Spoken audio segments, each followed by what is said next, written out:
The moment Victor Langley's fingers loosened around Eleanor Whitmore's wrist, she understood three things. He had chosen to let her fall, the freezing harbor below would kill her in minutes, and nobody watching from the yacht club would ever believe her version of what happened on that dock. But Eleanor didn't know about Mason Reed yet, the quiet marine mechanic who would ruin all of Victor's plans with one impulsive dive into dark water. If you want to see how a single father with calloused hands destroyed a billionaire's perfect crime, stay until the end. Drop a like and comment your city so I can see how far this story travels. The charity gala was supposed to end at 11. Mason Reed checked his phone, 10:47 p.m., and decided he'd rather finish the Catalina's hull repair tonight than deal with the parking nightmare when all those pristine Teslas and Mercedes tried leaving the yacht club simultaneously. The summer tourists always parked like they owned the entire marina, which technically some of them did, but that didn't make Mason's Tuesday morning any easier when he needed to move equipment. He was underneath the Catalina with a drop light and a scraper, attacking 3 years of neglected bottom paint when he heard the first scream. Mason had lived near Newport Harbor his entire 32 years. He knew the difference between drunk college kids jumping off the pier and actual terror. This was terror. He rolled out from under the hull so fast he cracked his shoulder against the cradle. The drop light swung wild, throwing shadows across his small shop. Through the open bay door, he could see the yacht club deck lit up like a wedding cake and a crowd gathering near the dock's edge. Someone was screaming. Multiple someones. Mason ran, his steel-toed boots hammered against the wooden dock as he pushed through a wall of tuxedos and evening gowns. The crowd parted for him automatically, the way wealthy people always made space for anyone wearing work clothes and grease stains, like poverty might be contagious. "Someone call 911!" A woman in diamonds was shouting into her phone, but she wasn't looking at her screen. She was staring down at the water. Mason shoved past her and saw the drowning woman. She was maybe 15 feet from the dock, thrashing in water so dark it looked like oil. The harbor lights caught her face every few seconds when she surfaced. Pale skin, dark hair plastered against her skull, eyes wild with panic. She wasn't screaming anymore. That was worse. People who drown quietly are seconds from going under permanently. "Is anyone going to—" Mason didn't finish the question. He jumped. The water hit him like a frozen fist. Late August in Newport was supposed to be warm, but the harbor stayed cold year-round, fed by channels that never saw sunlight. Mason's lungs seized. Every muscle in his body locked up for one terrible second. Then training kicked in. He'd been a lifeguard during high school, back when he thought he might do something important with his life instead of inheriting his father's marine repair shop and a mortgage he'd never pay off. Muscle memory carried him through the cold shock. He kicked hard, oriented toward the drowning woman, and started swimming. She went under just as he reached her. Mason dove. The harbor water was murky even during the day. At night, it was absolute black. His hands found fabric first, something silky and expensive, then a shoulder. He grabbed her around the chest from behind and kicked for the surface. She fought him. Of course she fought him. Drowning people always fight their rescuers. Mason had learned that the hard way at 17 when he nearly got drowned himself by a panicked teenager who couldn't tell the difference between help and another wave trying to kill them. "Stop!" Mason shouted when they broke the surface.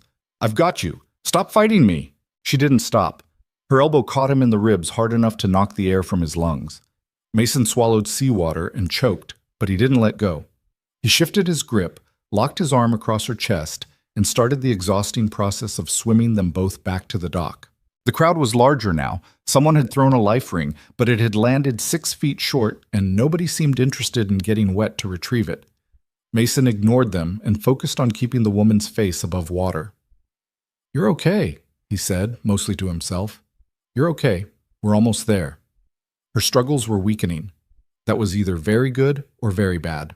A dock attendant in a yacht club polo finally got smart and lay flat on the weathered planks, reaching down. Mason grabbed his wrist and let him help pull the woman up first. She collapsed against the dock like a broken doll, coughing seawater. Then 2 sets of hands grabbed Mason's arms and hauled him up after her.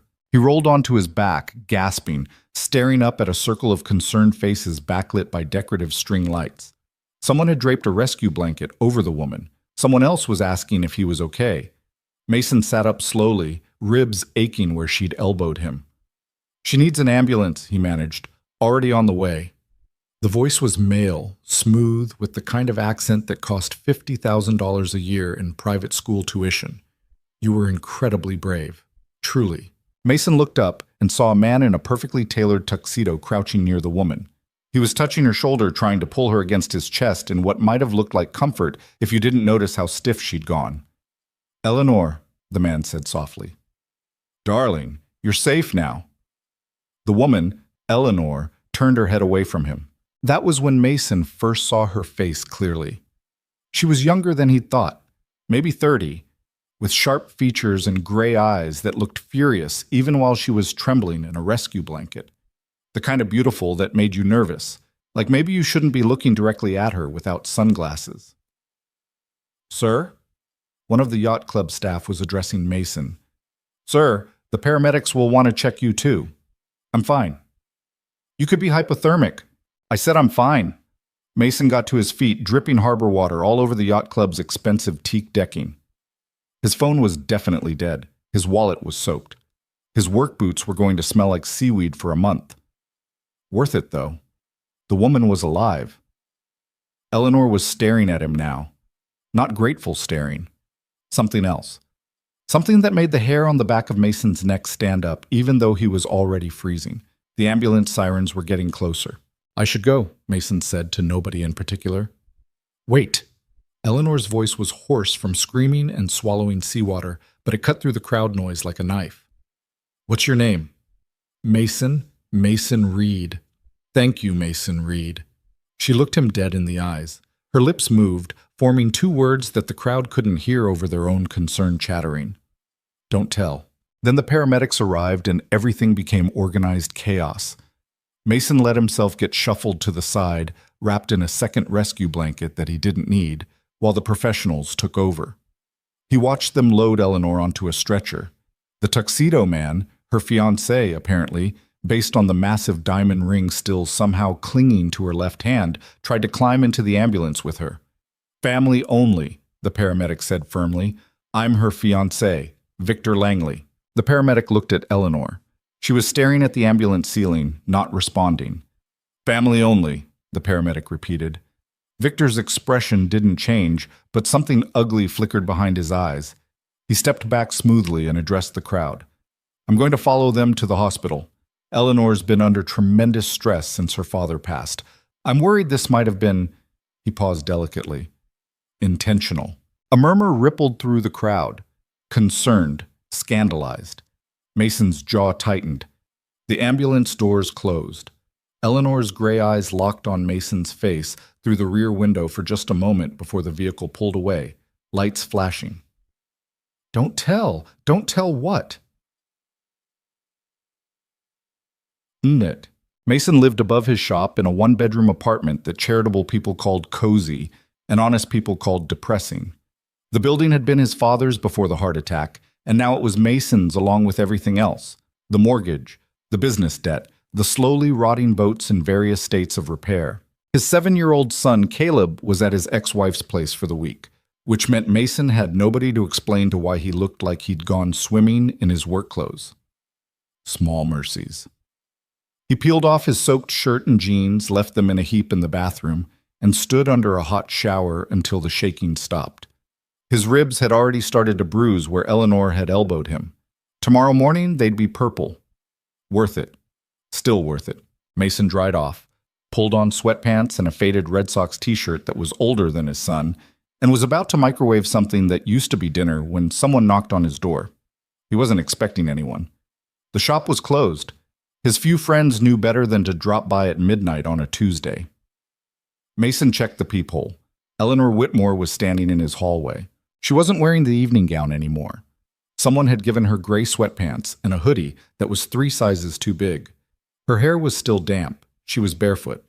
The hospital bracelet was still on her wrist. Mason opened the door. "How did you find me?" he asked. "You said your name was Mason Reed. There's only one marine repair shop with that name in Newport." Eleanor's voice was steadier than it had been on the dock, but she was hugging herself like she was cold. "Can I come in?" Mason stepped aside.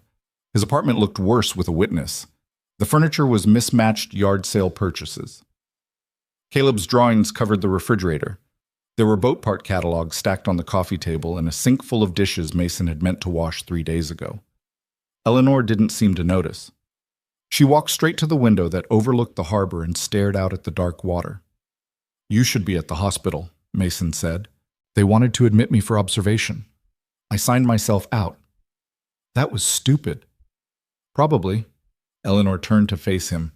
In the apartment's terrible lighting, she looked exhausted and young and absolutely terrified.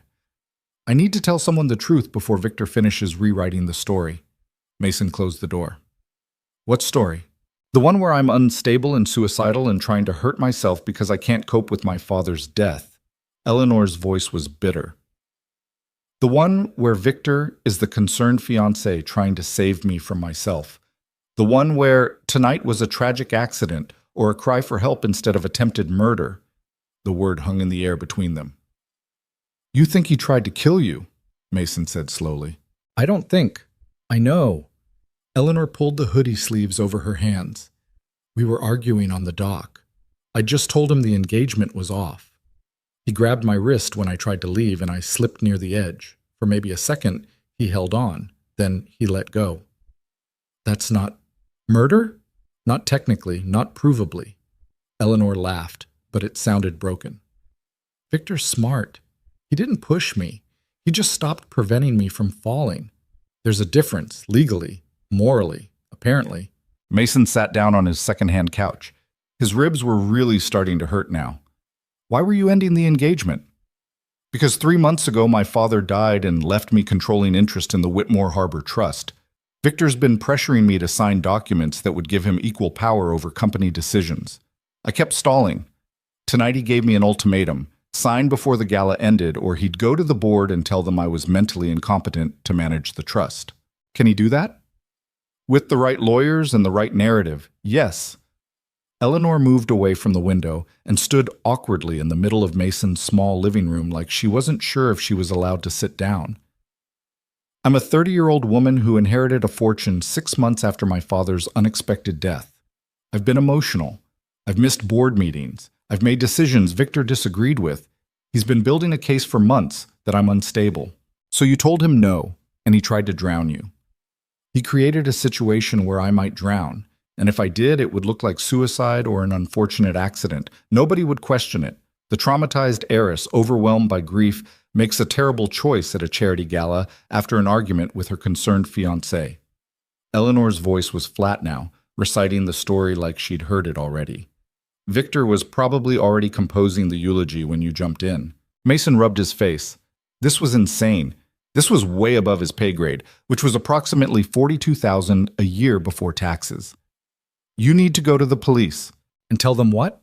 My fiancé grabbed my arm during an argument and didn't hold on tight enough when I slipped?" "There were 50 witnesses who saw me fall into the harbor. None of them saw Victor let go.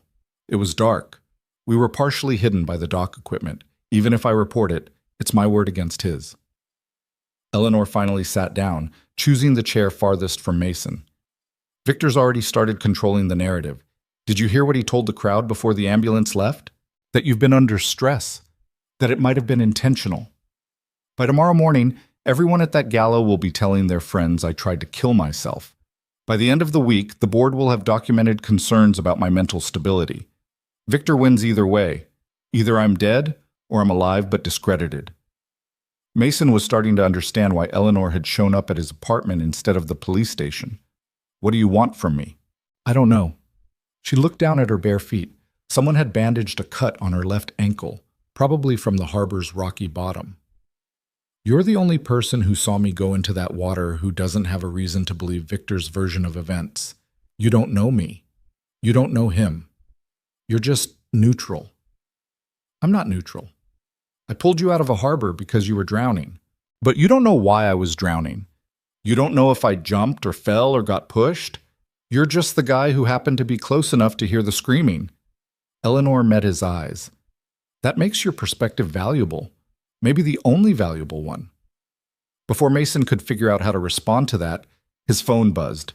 He'd left it on the counter in a bowl of rice, hoping to salvage it from the harbor water. Apparently it still worked. He checked the screen. "Unknown number. This is Victor Langley. I wanted to thank you personally for saving Eleanor's life tonight. I understand she may try to contact you. Please know that she's not well. Her father's death affected her deeply. If she reaches out, please call me immediately. Another text arrived before Mason finished reading the first one. Unknown number. I'm texting you my personal number. Eleanor needs professional help, not encouragement of her paranoid delusions. I'm sure you understand. Mason showed Eleanor the phone. Her face went pale. How did he get your number? Same way you found my address probably. Google and money. Mason set the phone down. Is he always like this? Controlling? Yes. Usually he's better at hiding it. Eleanor stood up abruptly. I should go. This was stupid. I shouldn't have come here. Where are you going to go? I don't know. A hotel. My family's estate. Somewhere with security cameras and witnesses. She moved toward the door. I'm sorry for dragging you into this. You saved my life, and I'm repaying you by making you a target for Victor's manipulation. He doesn't scare me. Eleanor turned back. He should. Victor's father owns half the commercial real estate in Newport. His mother sits on every important charity board in Rhode Island. His family has enough money and connections to destroy anyone who threatens their reputation. She gestured at Mason's apartment, at the water-stained ceiling and the cheap furniture. You have a business. A son based on the drawings on your fridge. Victor could make your life extremely difficult if he decides you're a problem. Let him try. Mason stood up, ignoring the protest from his bruised ribs. I don't know you, and I don't know your fiancé, but I know what I saw tonight. You were terrified when you came out of that water. Not embarrassed, not dramatic. Terrified. And when Victor tried to touch you on the dock, you pulled away like he'd burned you. You noticed that. I notice things. Mason picked up his phone and opened the voice recorder app. If Victor shows up here, I'm recording every word he says. If he threatens me or my business, I'll have proof. If he tries to intimidate you through me, I'll document it. Eleanor stared at him. Why would you do that? Because someone should. The words came out rougher than Mason intended. He wasn't a hero. He was a divorced mechanic with custody every other week and a business that barely broke even. He'd jumped into the harbor on instinct, not nobility. But Eleanor was standing in his apartment at midnight, barefoot and terrified, because the man who was supposed to love her had tried to kill her, and nobody would believe her if she told the truth. Someone should believe her. Someone should help. Why not Mason? Eleanor was quiet for a long moment. Then she said, Victor will come here. Tonight, probably. He doesn't like problems he can't control. And you're a problem now. Then I'll be ready. You don't understand what you're risking. Maybe not. But I understand what happens to people who stand by and do nothing when someone's drowning. Mason met her eyes. I already pulled you out of the water once. I'm not going to throw you back in. Something shifted in Eleanor's expression. Not quite hope. Not quite trust. But something. Okay, she said quietly. Okay. Take it. Victor arrived at 1:17 in the morning. Mason heard the car first, an expensive engine purring to a stop outside the shop. Then footsteps on the exterior stairs. Then a knock on the door, polite and insistent. Eleanor was sitting on Mason's couch, wearing one of his sweatshirts because the borrowed hoodie had been soaked with seawater and fear sweat. She'd finally stopped shaking about 20 minutes ago. Now she went rigid again. Mason held up his phone, already recording, and opened the door. Victor Langley looked exactly like someone who'd spent the last 2 hours at a hospital pretending to be a concerned fiancé. His tuxedo was slightly rumpled. His expression was perfectly arranged into gentle worry. He even managed a tired smile when he saw Mason. Mr. Reed, I apologize for the late hour. I wanted to thank you in person for what you did tonight. You already texted. Me? Yes, well, some gratitude deserves to be expressed face to face. Victor glanced past Mason, clearly trying to see into the apartment. Is Eleanor here? Why would she be here? The hospital said she checked herself out against medical advice. She's not answering her phone. I'm worried about her. Victor's tone was reasonable, concerned with just a hint of exhaustion that made him sound like a man at the end of his rope. She's not thinking clearly. I need to make sure she's safe. She's safe, Mason said. Victor's expression didn't change, but his eyes went cold. So she is here. I didn't say that. You didn't have to. Victor stepped closer to the doorway, not quite threatening, but definitely testing boundaries. Look, I understand Eleanor may have said things tonight. She's been under tremendous stress since her father died. Sometimes she gets confused about what's real and what's anxiety. I'm sure she seemed very convincing. She seemed very clear. Exactly. That's parts of the illness. Paranoid delusions feel completely real to the person experiencing them. Victor shifted his weight, casual, like they were just two guys having a reasonable conversation. Eleanor's father had some mental health struggles before he died. Depression, paranoia. It runs in families. I've been trying to get her help for months, but she refuses treatment. It was a good story. Sympathetic, plausible. The kind of narrative that would make sense to Eleanor's family, her company board, anyone who didn't know the truth.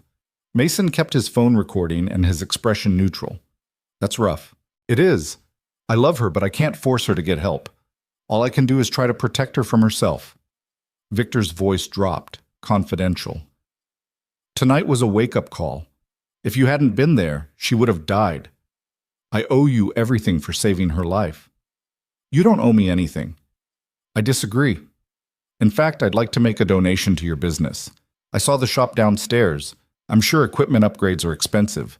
Call it a thank you gift. No thanks. Victor's smile thinned.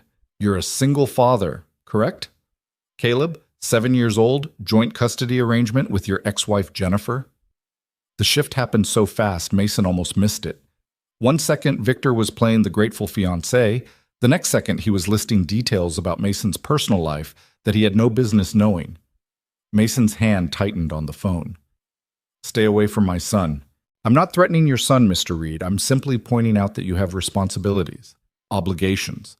A business that depends on maintaining good relationships with the marina community, most of whom were at that gala tonight. Victor's voice was still calm, still reasonable. If Eleanor has told you anything concerning, please remember that she's not well. Acting on paranoid accusations would be unfortunate for everyone involved. Are you threatening me? I'm offering you friendly advice. Eleanor needs professional help, not enablement from strangers who don't understand her medical history. The kind thing, the right thing, would be to convince her to come home so I can get her the treatment she desperately needs. Behind Mason, Eleanor appeared in the doorway. She'd heard everything. Her face was white, but her voice was steady. I'm not going anywhere with you, Victor. Victor's mask of concern shifted into something uglier. Eleanor, darling, you're not thinking clearly. I'm thinking perfectly clearly. You tried to kill me tonight. That's a serious accusation. Victor looked genuinely shocked, like the idea had never crossed his mind. You slipped during an argument. It was an accident. I tried to grab you, but I couldn't hold on in time. You let go. I lost my grip. You let go. Eleanor stepped forward, putting herself between Mason and Victor. You held my wrist for maybe a second, long enough to make a choice, and then you released me. I felt your fingers open. That wasn't an accident. Victor's expression cycled through emotions, concern, hurt, frustration, before landing on patronizing patience. This is exactly what I was talking about, Mr. Reed. Eleanor genuinely believes this narrative. Her anxiety makes it feel real. But the truth is, I tried desperately to save her, and I failed. I've been traumatized by that failure all evening. Stop it. Eleanor's voice cracked. Just stop. I know what happened. You know what happened. The only question is whether Mason believes me or you. All three of them looked at Mason. He thought about the way Eleanor had pulled away from Victor's touch on the dock, the fear in her eyes when she'd arrived at his apartment, the texts Victor had sent, threatening in their politeness, the casual way Victor had just listed details about Mason's son. Mason thought about his father, who'd taught him to fix boats and treat people fairly and never walk past someone drowning just because saving them was inconvenient. I believe her, Mason said. The mask finally dropped. Victor's expression went flat and hard. That's unfortunate. For both of you. He stepped back from the doorway. Eleanor, you have 48 hours to sign the trust documents and issue a public statement explaining tonight's incident as a regrettable accident caused by your ongoing mental health crisis. If you don't, I'll have no choice but to move forward with the competency hearing. You can't. I can. I have 3 months of documentation from your therapist. Don't look so surprised, darling. Dr. Morrison sends me session notes showing escalating paranoia and emotional instability. I have 50 witnesses who saw you fall into the harbor tonight. I have your own family questioning your decision-making since your father died. By the end of the week, you'll be removed from your position at the company and placed under a medical conservatorship. Eleanor looked like she'd been slapped. Victor smoothed his tuxedo jacket, his composure fully restored. Mr. Reed, I'd reconsider your position if I were you. Eleanor has resources that will insulate her from the consequences of tonight's poor choices. You don't. He smiled. Good night. I'll see myself out. The door closed. Eleanor stood frozen in the middle of Mason's apartment, staring at nothing. Then she sat down on the couch, very carefully, like she was afraid she might shatter. He's been planning this for months, she whispered. The therapist, the documentation, the narrative about my mental health. Even if I'd never fallen into the harbor, he was already building a case to have me declared incompetent. Mason checked his phone. The entire confrontation was recorded. Every threat, every admission, every moment of Victor's mask slipping. Tomorrow morning, Mason said, we're taking this recording to your lawyer, your board of directors, and anyone else who needs to hear it. Victor thinks he's won, but he just confessed to manipulating your medical records and planning to have you removed from your own company. He didn't confess to attempted murder. No, but he confessed to enough. Mason sat down across from her. You said your board needs to vote on the trust documents, right? That Victor needs your signature or proof you're incompetent? The vote is scheduled for Friday morning, 3 days. Then we have 3 days to make sure Victor doesn't get either of those things. Eleanor looked up at him. In the dim light of his cheap apartment, she looked young and exhausted and scared. But something else was starting to show through the fear. Anger. Why are you helping me? She asked. Mason thought about it. The honest answer was complicated. Instinct, stubbornness, the same impulse that had made him jump into freezing water to save a stranger. But there was a simpler truth underneath all of that. Because nobody else is, he said. Eleanor was quiet for a long moment. Then she stood up, walked to Mason's window, and looked out at the harbor where she'd almost died. Okay, she said. Let's ruin Victor's plan. Outside, the dark water reflected the marina lights like scattered stars. The yacht club was dark now, the gala over, the wealthy guests gone home to their perfect lives and perfect lies. Somewhere in that darkness, Victor Langley was probably already making calls, preparing his next move, confident that he'd won. He was wrong. For the first time since her father's death, Eleanor Whitmore had an ally who didn't want anything from her except the truth. And Mason Reed had just made an enemy of one of the most powerful families in Rhode Island. Worth it, he thought. Still worth it. Eleanor didn't sleep. Mason found her at 4 a.m, standing in his kitchen, drinking instant coffee that tasted like burnt rubber and staring at her phone like it might explode. 12 missed calls from my mother, she said without looking up. 17 from Victor, 8 from my assistant. The board chair sent an email asking if I'm feeling well enough to attend Friday's meeting. Mason leaned against the doorframe, still half asleep. His ribs hurt worse than they had the night before. What did you tell them? Nothing. If I respond, Victor will know where I am. If I don't respond, they'll assume I'm having a breakdown. Eleanor set the phone down carefully, like she was afraid she might throw it. I can't win. You can win. You just can't win their way. What's that supposed to mean? Mason poured himself coffee from the same pot. It was terrible. He drank it anyway. Victor's been controlling the narrative for months, right? Making you look unstable, unreliable. He's built this whole story where you're the problem and he's the solution. You can't fight that story by playing defense. So what do I do? You change the story. Mason checked the clock. 5 hours until the marina opened. 9 hours until most lawyers would be in their offices. But first you need to eat something. When's the last time you had food? Eleanor thought about it. Yesterday afternoon, before the gala. That's almost 15 hours. You're running on adrenaline and bad coffee. Mason opened his refrigerator and surveyed the contents with the grim efficiency of a single father who'd learned to make meals out of whatever hadn't expired. I can do scrambled eggs and toast, maybe bacon if you don't mind that it's been frozen for a month. You don't have to. You're in my apartment because someone tried to kill you. The least I can do is feed you. Mason pulled out eggs and the questionable bacon. Sit down before you fall down? Eleanor sat. Mason cooked in silence while she checked her phone compulsively, reading messages she wasn't going to answer. The apartment filled with the smell of cooking meat and butter. Outside the window, the harbor was starting to show the first gray hints of dawn. My father used to make breakfast, Eleanor said suddenly. When I was a kid, my mother thought it was beneath him. We had staff for that, but he liked doing it anyway. Pancakes mostly. Terrible pancakes. He could run a multi-million-dollar company, but he could never figure out how to keep them from burning. Mason flipped the bacon.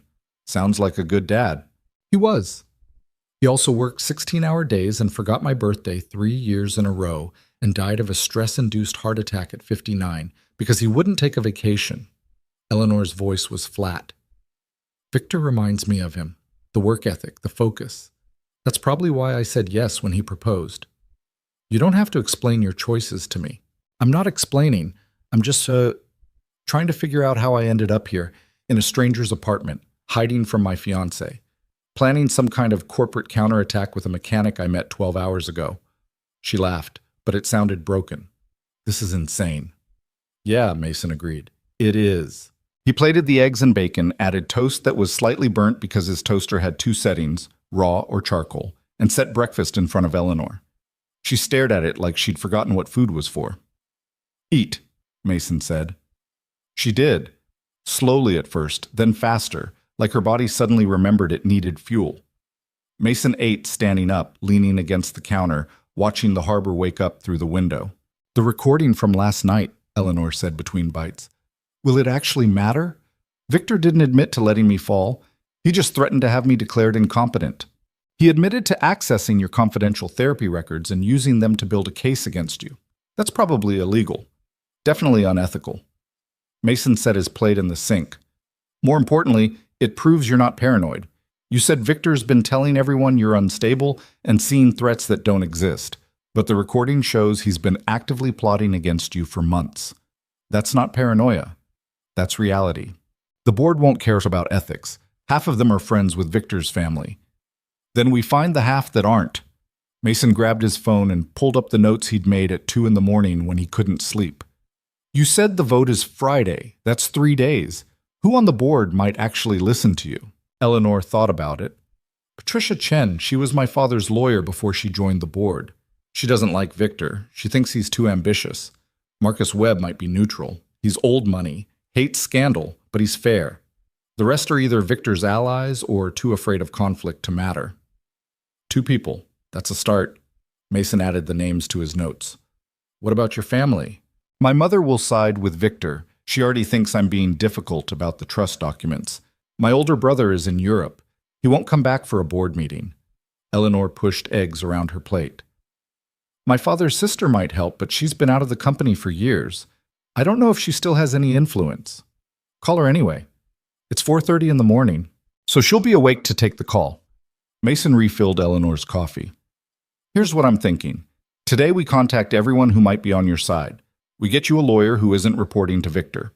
We make copies of that recording and we start building your version of the story. Tomorrow you show up to any meetings you're supposed to attend, proving you're stable and competent. Friday, you walk into that board meeting with evidence and allies and you force them to see the truth. Eleanor looked at him like he'd suggested she swim to Europe. You make it sound simple. It's not simple. It's going to be the hardest 3 days of your life, but you've got one advantage Victor doesn't expect. What's that? He thinks you're going to hide, play victim, wait for someone to rescue you. Mason met her eyes. Instead, you're going to fight back. Something shifted in Eleanor's expression. The fear was still there, but underneath it was something harder. Something that looked like her father's daughter. Okay, she said. Let's do it. The sun was coming up over Newport Harbor, turning the water from black to gray to gold. Somewhere in that light, Victor Langley was probably sleeping peacefully, confident that Eleanor was broken and Mason was irrelevant. He was about to find out how wrong he was. Patricia Chen's law office didn't open until 9, But Eleanor called her personal cell at 6:15 and explained just enough to get a meeting scheduled for 10. Marcus Webb took longer to reach, his assistant screened his calls, but Eleanor finally got through by calling from Mason's phone instead of her own. "You're using a different number," Marcus said suspiciously.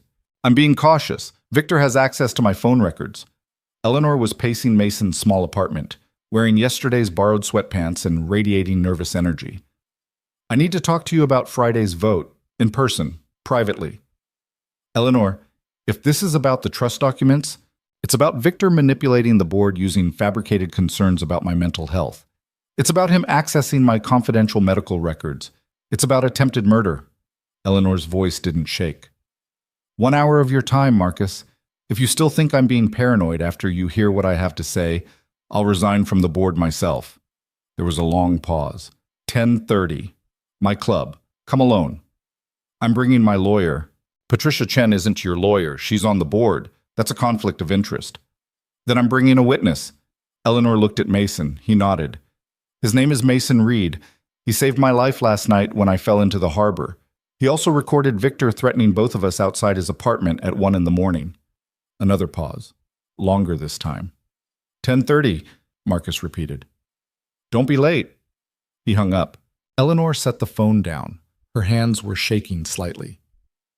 "That was easier than I thought." "He's interested. That's good."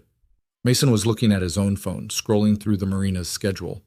"I need to open the shop in 20 minutes. There's a yacht coming in for hull repairs, and the owner's the kind of guy who'll leave a 1-star review if I'm not there when he shows up. You should go. I can handle the rest of the calls."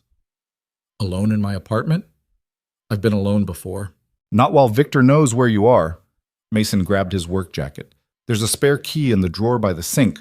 Lock the door behind me. Don't answer if anyone knocks unless it's me. If Victor shows up, call the police first and me second." Eleanor followed him to the door. "Mason, you've already done more than anyone should. You don't have to keep protecting me." "I know." "So why are you?" It was a fair question. Mason thought about all the reasons he could give. Doing the right thing, helping someone in trouble, basic human decency. But the truth was simpler and more selfish than that. "Because I'm tired of watching powerful people get away with hurting everyone else," he said. "My ex-wife's new husband is a lawyer who makes in a month what I make in a year. He uses legal threats the way normal people use conversations. I can't fight him when he decides to make my custody arrangement hell. I can't fight the marina owners when they raise my dock fees. I can't fight the insurance company that's been jerking me around for 3 months over a legitimate claim." Mason met Eleanor's eyes. "But maybe I can fight Victor. Just this once. Maybe we both can." Eleanor was quiet for a moment. Then she said, "Your ex-wife's husband sounds like an asshole." "He really is. Good to know I'm not the only one with terrible taste in partners." Mason smiled despite everything. "We're a support group now. Survivors of terrible people. We should get t-shirts." "I'll add it to the list."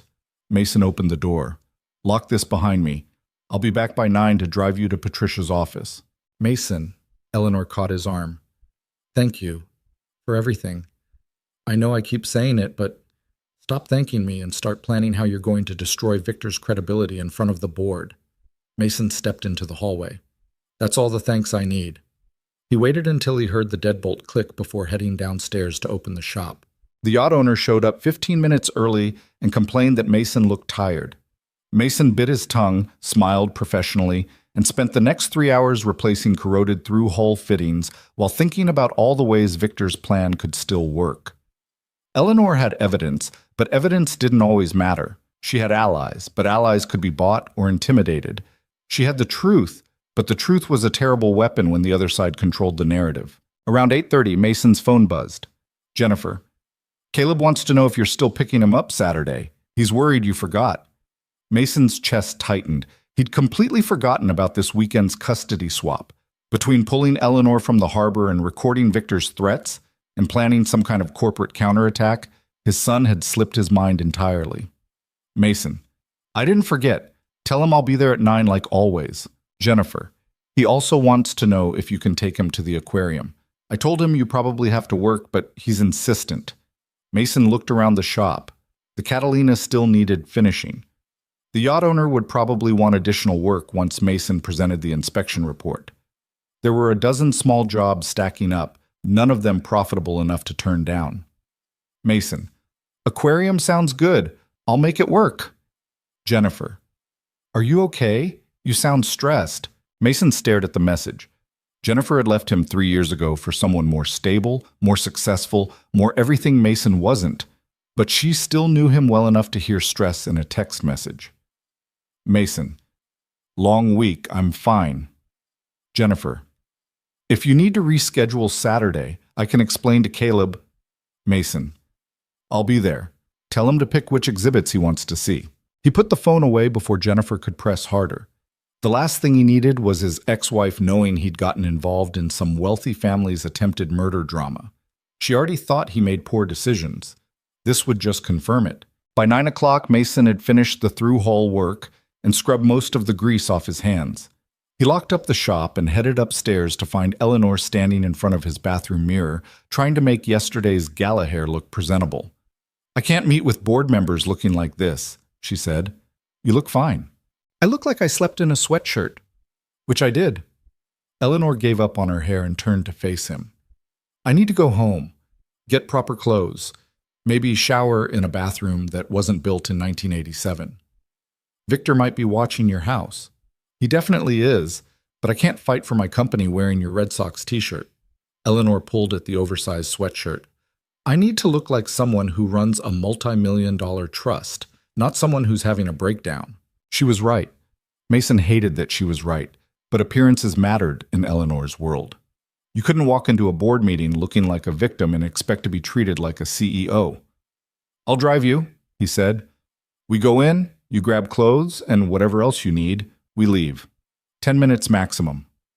My house is 20 minutes from here. Then we better leave now. Eleanor's house turned out to be a waterfront estate that made Mason's entire net worth look like pocket change. 3 stories of modern architecture, floor-to-ceiling windows, a private dock with a yacht that probably cost more than Mason would earn in his lifetime. You grew up here? Mason asked as they pulled through the gate. No, this was my father's house. I moved in after he died because someone needed to maintain the property. Eleanor was scanning the driveway. Victor's car isn't here. That's good. He has a key? He has several keys, and the gate code, and the security system password. Eleanor's voice was bitter. I gave him access to everything. I'm an idiot. You're not an idiot. You trusted someone you thought you loved. That's normal. Normal people don't almost get murdered by their fiancés. Normal people don't usually get engaged to sociopaths. Mason parked near the front entrance. 10 minutes. I'm timing you. Eleanor disappeared into the house. Mason waited in the truck, watching the driveway and trying not to think about how much the landscaping alone probably cost. His phone buzzed. Unknown number. Mr. Reed.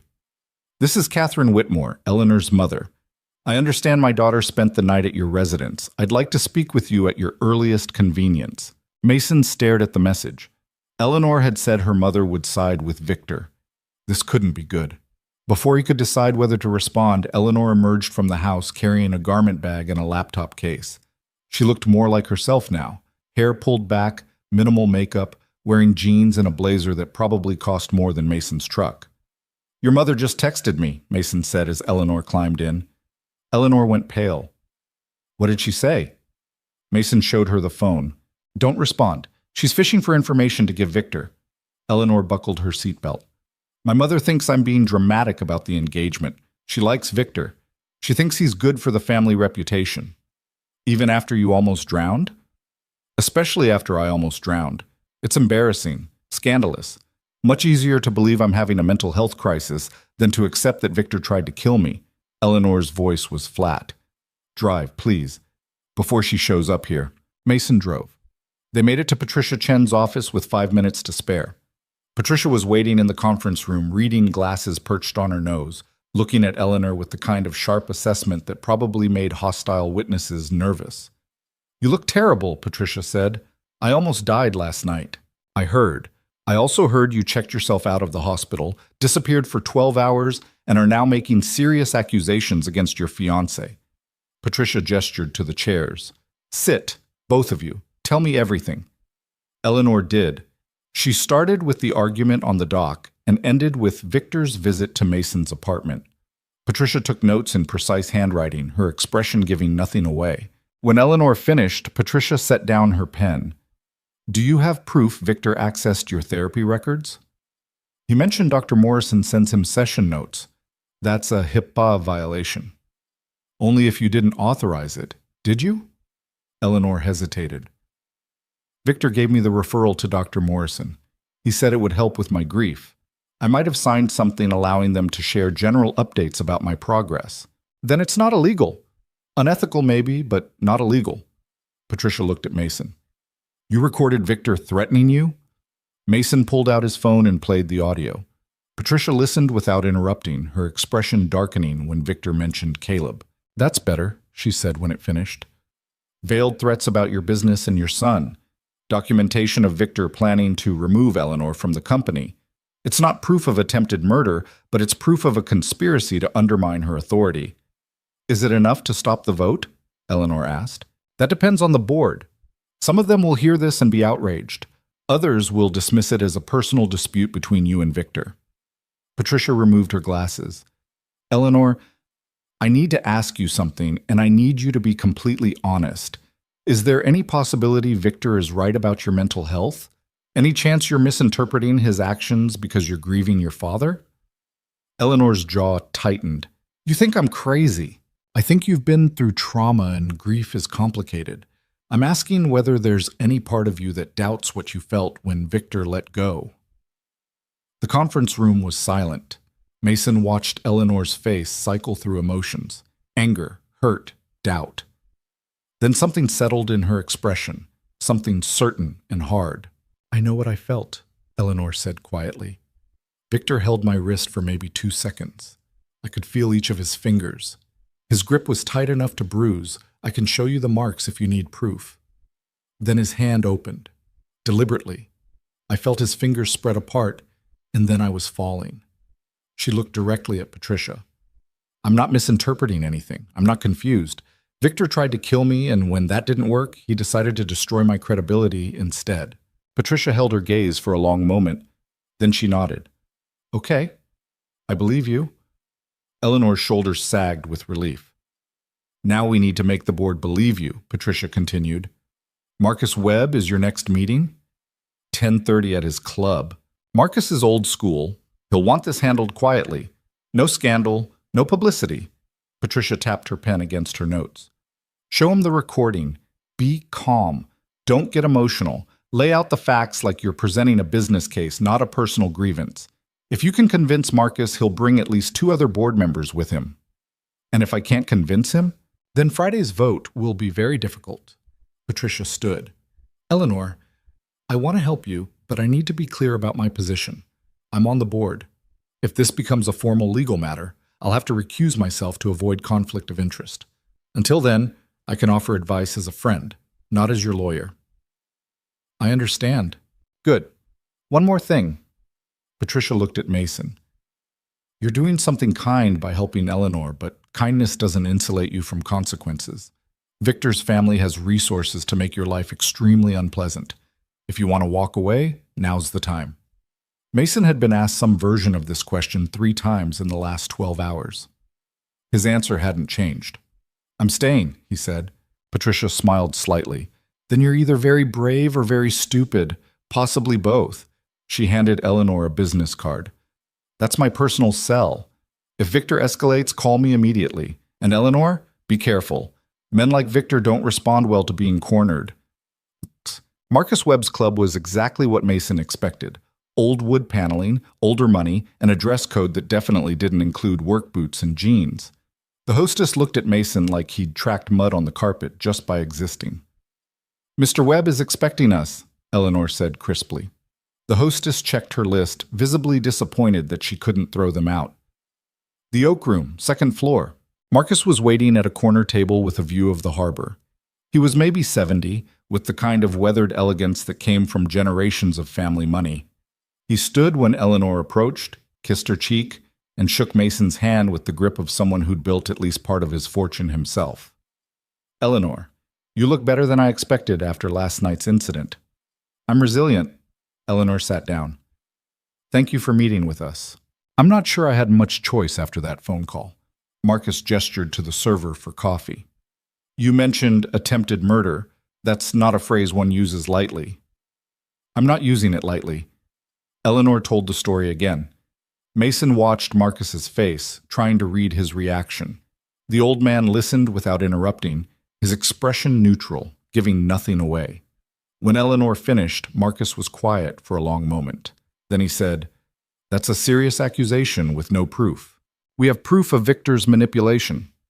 Eleanor nodded to Mason, who pulled out his phone and played the recording. Marcus listened to the whole thing. When Victor's voice mentioned accessing Eleanor's therapy records, something flickered in the old man's eyes. When the threats about Mason's son came through, Marcus's jaw tightened. The recording ended.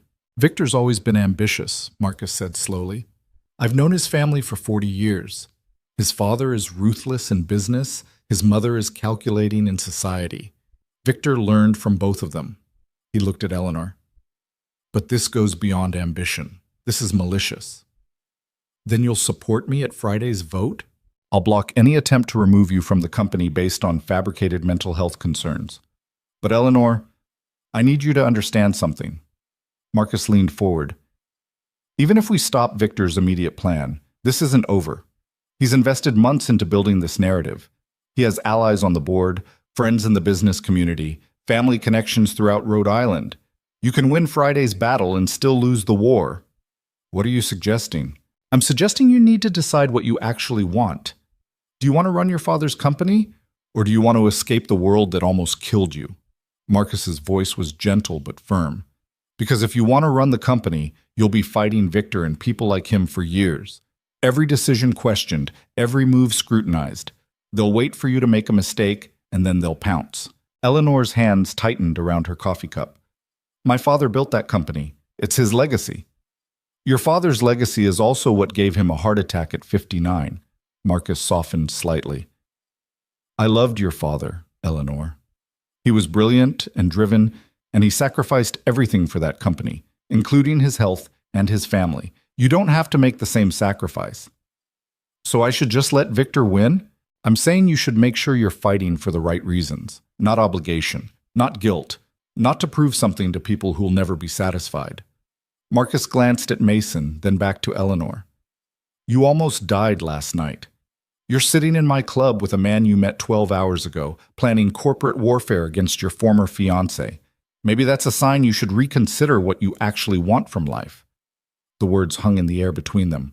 Mason had been quiet throughout the entire conversation, but now he spoke. With respect, Mr. Webb, what Eleanor wants doesn't matter if Victor gets away with attempted murder. Attempted murder is a criminal matter. The police should handle it. The police will want proof, witnesses, evidence that doesn't exist. Mason kept his voice level. Eleanor knows what happened on that dock. I believe her, but belief doesn't win court cases. The best we can do is stop Victor from profiting from his crime. Marcus studied Mason for a long moment. You're the mechanic who pulled her from the harbor. Marine mechanic, yes, sir. And now you're Eleanor's, what? Bodyguard? Advisor? Unlikely ally? Friend, Mason said simply. I'm her friend. Something shifted in Marcus's expression. Not quite approval, but close. Eleanor, your father would have liked this man. He always respected people who worked with their hands and spoke plainly. He finished his coffee.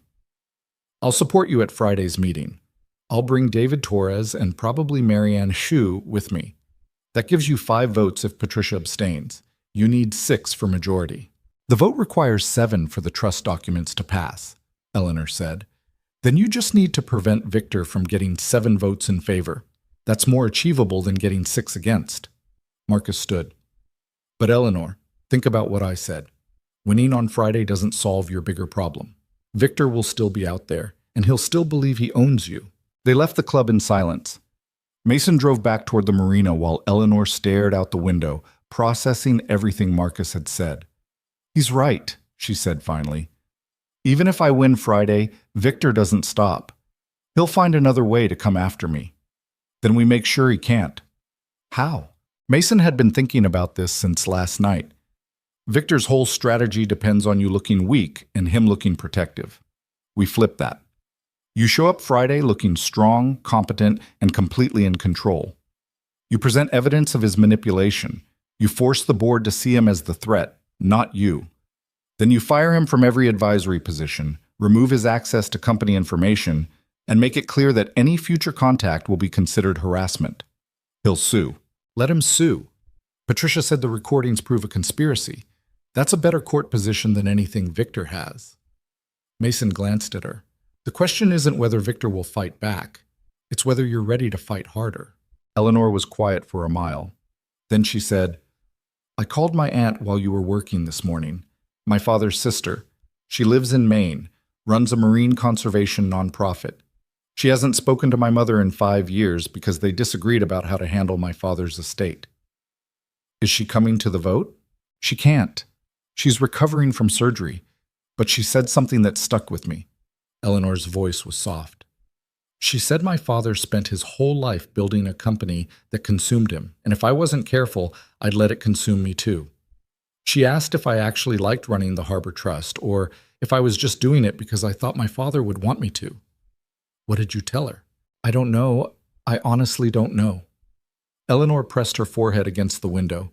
Before my father died, I worked in marine conservation. Small projects, nothing glamorous. I liked it. It felt meaningful.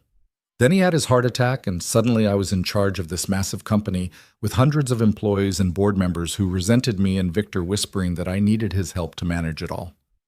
Did you need his help? No. But I believed I did.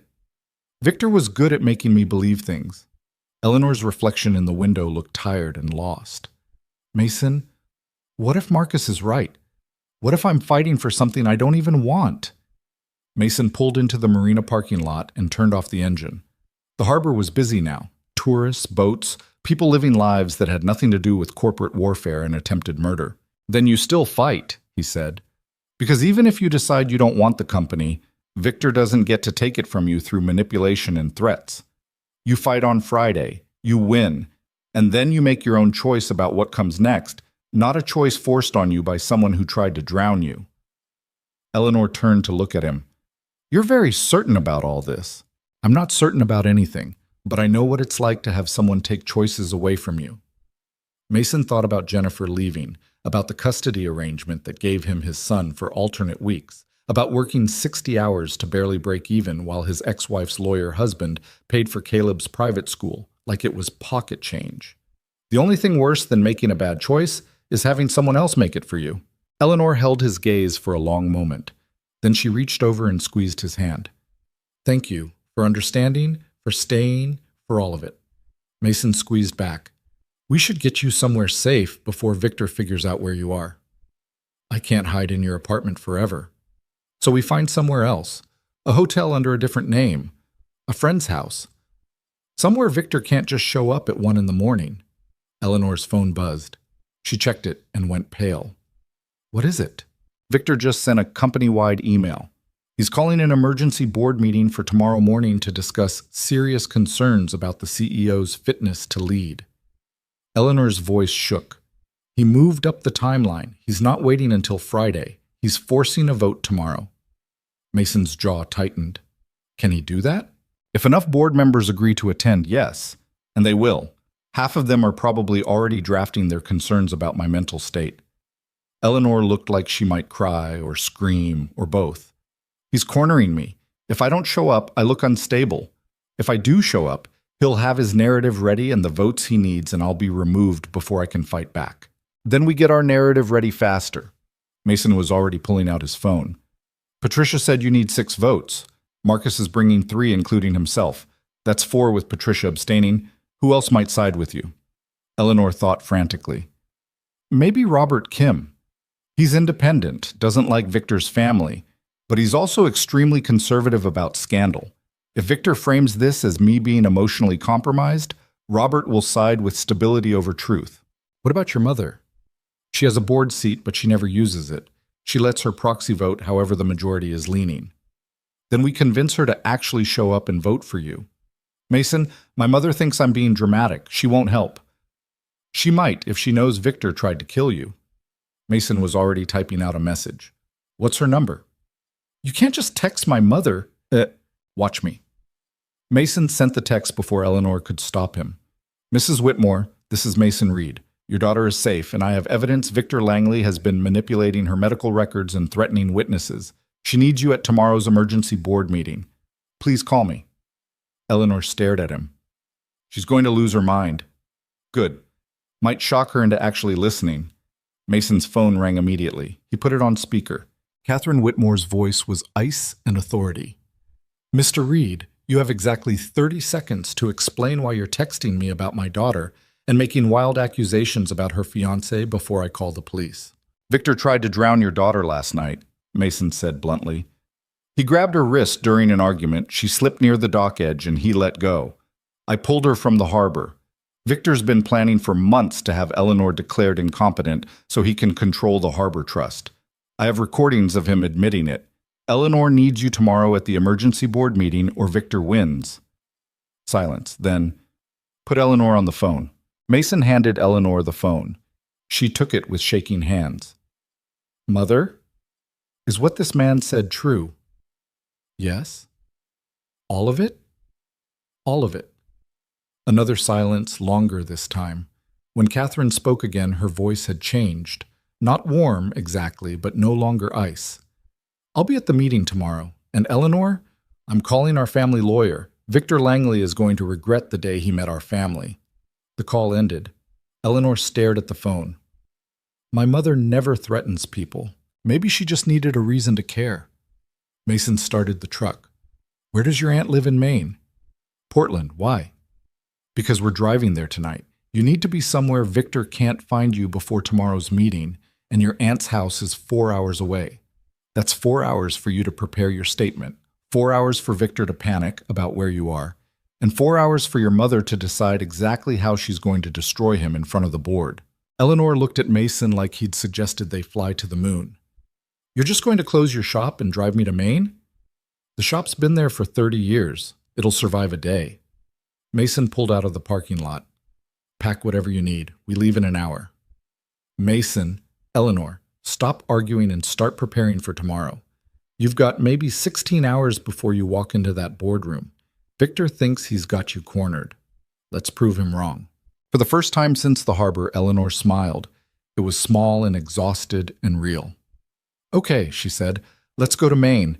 They made it to the Massachusetts border before Eleanor's phone started blowing up. Victor called 6 times in 20 minutes. Then her mother. Then board members Eleanor barely knew. The phone kept lighting up on the dashboard like a strobe light until Eleanor finally turned it off completely. He knows I'm not in Newport, she said. Mason kept his eyes on the highway. Good. Let him wonder where you are. What if he files a missing person report, claims I'm having a breakdown and need to be found for my own safety? Then the police will call your mother, who knows exactly where you are and why. Mason merged into the left lane to pass a semi. Stop thinking about what Victor might do and start thinking about what you're going to say tomorrow. Eleanor pulled out her laptop and opened a blank document. The cursor blinked at her for a full minute before she typed anything. I don't know how to do this, she admitted. Corporate presentations, sure. Financial reports, strategy meetings, I can handle those. But walking into a room full of people who think I'm unstable and convincing them I'm not? I don't have a script for that. So don't use a script. Tell them the truth. The truth sounds insane. My fiancé tried to kill me, but there's no proof. So instead, I'm accusing him of manipulating my medical records and planning a corporate coup based on a recording made by a mechanic they've never met. Eleanor's voice was rising. They're going to think I'm paranoid. Victor's probably already told them I'd make wild accusations. Then you don't lead with the accusations. You lead with the facts. Mason had been thinking about this for the last hour. You start by acknowledging that yes, you fell into the harbor. Yes, you've been grieving your father. Yes, the last 6 months have been difficult. Then you show them the recording and let them draw their own conclusions about who's actually being manipulative. Eleanor typed that out, deleted it, typed it again. What if it's not enough? Then it's not enough. But at least you tried. Mason glanced at her. Eleanor, you can't control how they vote. You can only control what you say and how you say it. The rest is up to them. She went back to typing. For the next hour, the only sounds were the highway noise and Eleanor's fingers on the keyboard. Mason drove and tried not to think about all the ways this could go wrong. His phone buzzed around 7. Jennifer, Caleb's asking about Saturday again. He wants to make sure you're really taking him to the aquarium. Mason, I'll be there, I promise.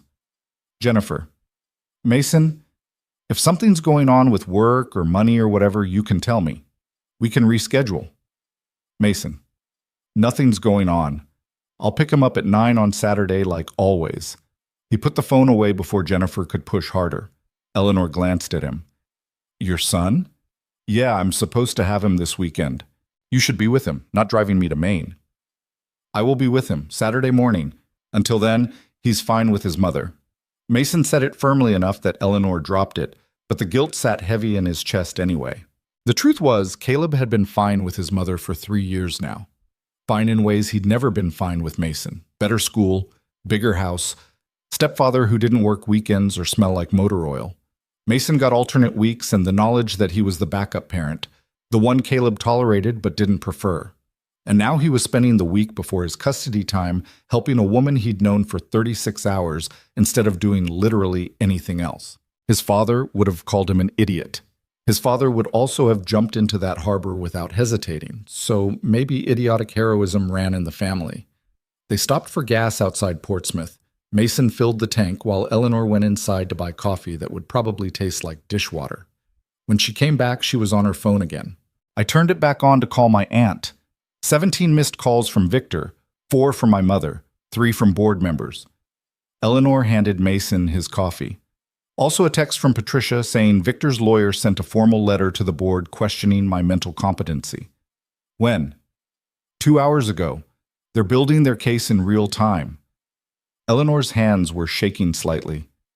Marcus was right. Even if I win tomorrow, this doesn't end. Victor's going to fight me for years. So you fight back for years. I don't know if I can do that. Eleanor leaned against the truck. The gas station lights made her look exhausted and young. I'm not like my father. He loved the fight, loved the strategy and the competition and the power. I just wanted to work with marine conservation and maybe make a difference in something that mattered. The Harbor Trust could make a difference. The Harbor Trust makes money. There's a difference. Eleanor sipped her terrible coffee. My father used to talk about legacy, building something that would last beyond him. But what's the point of a legacy if it kills you before you're 60? Mason finished filling the tank and replaced the nozzle. My father died at 56. Heart attack in the shop, just like yours. I found him under a boat he'd been repairing for 3 weeks. Owner had been pressuring him to finish, threatening bad reviews if it wasn't done by the deadline. Mason closed the gas cap. I used to be angry at my dad for working himself to death over someone else's boat. Angry at the owner for being such an asshole. Angry at the whole situation. Are you still angry? Sometimes, but mostly I'm just sad that he never figured out how to say no to work that was killing him. Mason met Eleanor's eyes. Don't be like our fathers. Don't die for a company that won't miss you when you're gone. Eleanor was quiet for a long time. Then she said, if I walk away from the Harbor Trust, what happens to everyone who depends on it? The employees, the contracts, the communities that rely on our projects. They find new jobs, new contracts. Life goes on. Mason opened the truck door. But if you stay because you feel obligated to people who wouldn't do the same for you, you'll end up just like your father. Dead at 59 with a company that keeps running without you. They got back on the highway. Eleanor returned to her laptop, but Mason could tell she wasn't really working anymore. Just staring at the screen and thinking about fathers who died too young and legacies that weren't worth the cost. Around 8:30, Eleanor's phone rang. She checked the screen and her face went pale. It's Victor. Don't answer it. He'll just keep calling. Eleanor stared at the phone like it might bite her. Maybe I should talk to him, hear what he has to say. He's going to manipulate you. That's what he does. I know, but Eleanor's thumb hovered over the answer button. What if he's willing to negotiate? Drop the competency hearing in exchange for me signing the trust documents. Maybe we could find some kind of compromise that doesn't destroy everything. Mason reached over and took the phone from her hand. He declined the call and turned the phone off completely. Hey, there's no compromise with someone who tried to kill you. Mason's voice was harder than he intended. Victor doesn't want negotiation. He wants control. The second you start bargaining with him, you've already lost. Eleanor pulled her knees up to her chest, making herself small in the passenger seat. I keep thinking about what Marcus said, about making sure I'm fighting for the right reasons. What if I'm just fighting because I'm angry? Then you're fighting for a damn good reason. Anger's honest. It's real. Better than fighting because you feel obligated or guilty or whatever else you think you're supposed to feel. My therapist would disagree. Dr. Morrison always said anger was... Eleanor stopped. Dr. Morrison. Victor's been getting reports from my therapist this whole time. Every session where I talked about doubting myself or feeling overwhelmed or struggling with my father's death, Victor's been collecting all of it to use against me. That's what the recording proves. That's why tomorrow matters. Eleanor went quiet again. Outside the window, Maine appeared in the darkness, pine trees and rocky coast, and the kind of landscape that looked the same as it had 100 years ago. They passed through small towns where nothing was open except gas stations and the occasional diner. Eleanor's aunt lived 40 minutes north of Portland in a converted lighthouse that looked like something from a postcard. Margaret Whitmore answered the door in paint-stained jeans and a sweatshirt that said, "Save the Whales," in faded letters. She looked like Eleanor might in 30 years. Same sharp features, same gray eyes, but with smile lines instead of worry lines. "You look terrible," Margaret said, pulling Eleanor into a hug. "Thanks, Aunt Maggie. I meant you look like you've been through hell, which according to your phone call you have." Margaret turned to Mason. "You must be the mechanic who's been enabling my niece's dramatic escape from corporate tyranny." "Mason Reed, ma'am." "Don't call me ma'am. I'm 52 and I do yoga." Margaret stepped aside to let them in. "Come in before the neighbors start gossiping about strange men arriving at night. Not that I care what they think, but Eleanor's got enough scandal to deal with." The lighthouse interior was cluttered with marine biology textbooks, sailing equipment, and about 24 half-finished paintings of seascapes. It smelled like coffee and turpentine and wood smoke from the fireplace. "I made up the guest room," Margaret said. "Mason, you can have the couch, or there's a motel about 3 miles down the road if you'd prefer actual privacy and a door that locks." "Couch is fine. Suit yourself." "Fair warning, I'm up at 5 for my morning swim, and I'm not quiet about it." Margaret disappeared into the kitchen and returned with wine and cheese that looked like actual food instead of whatever Eleanor had been surviving on. "Sit. Eat.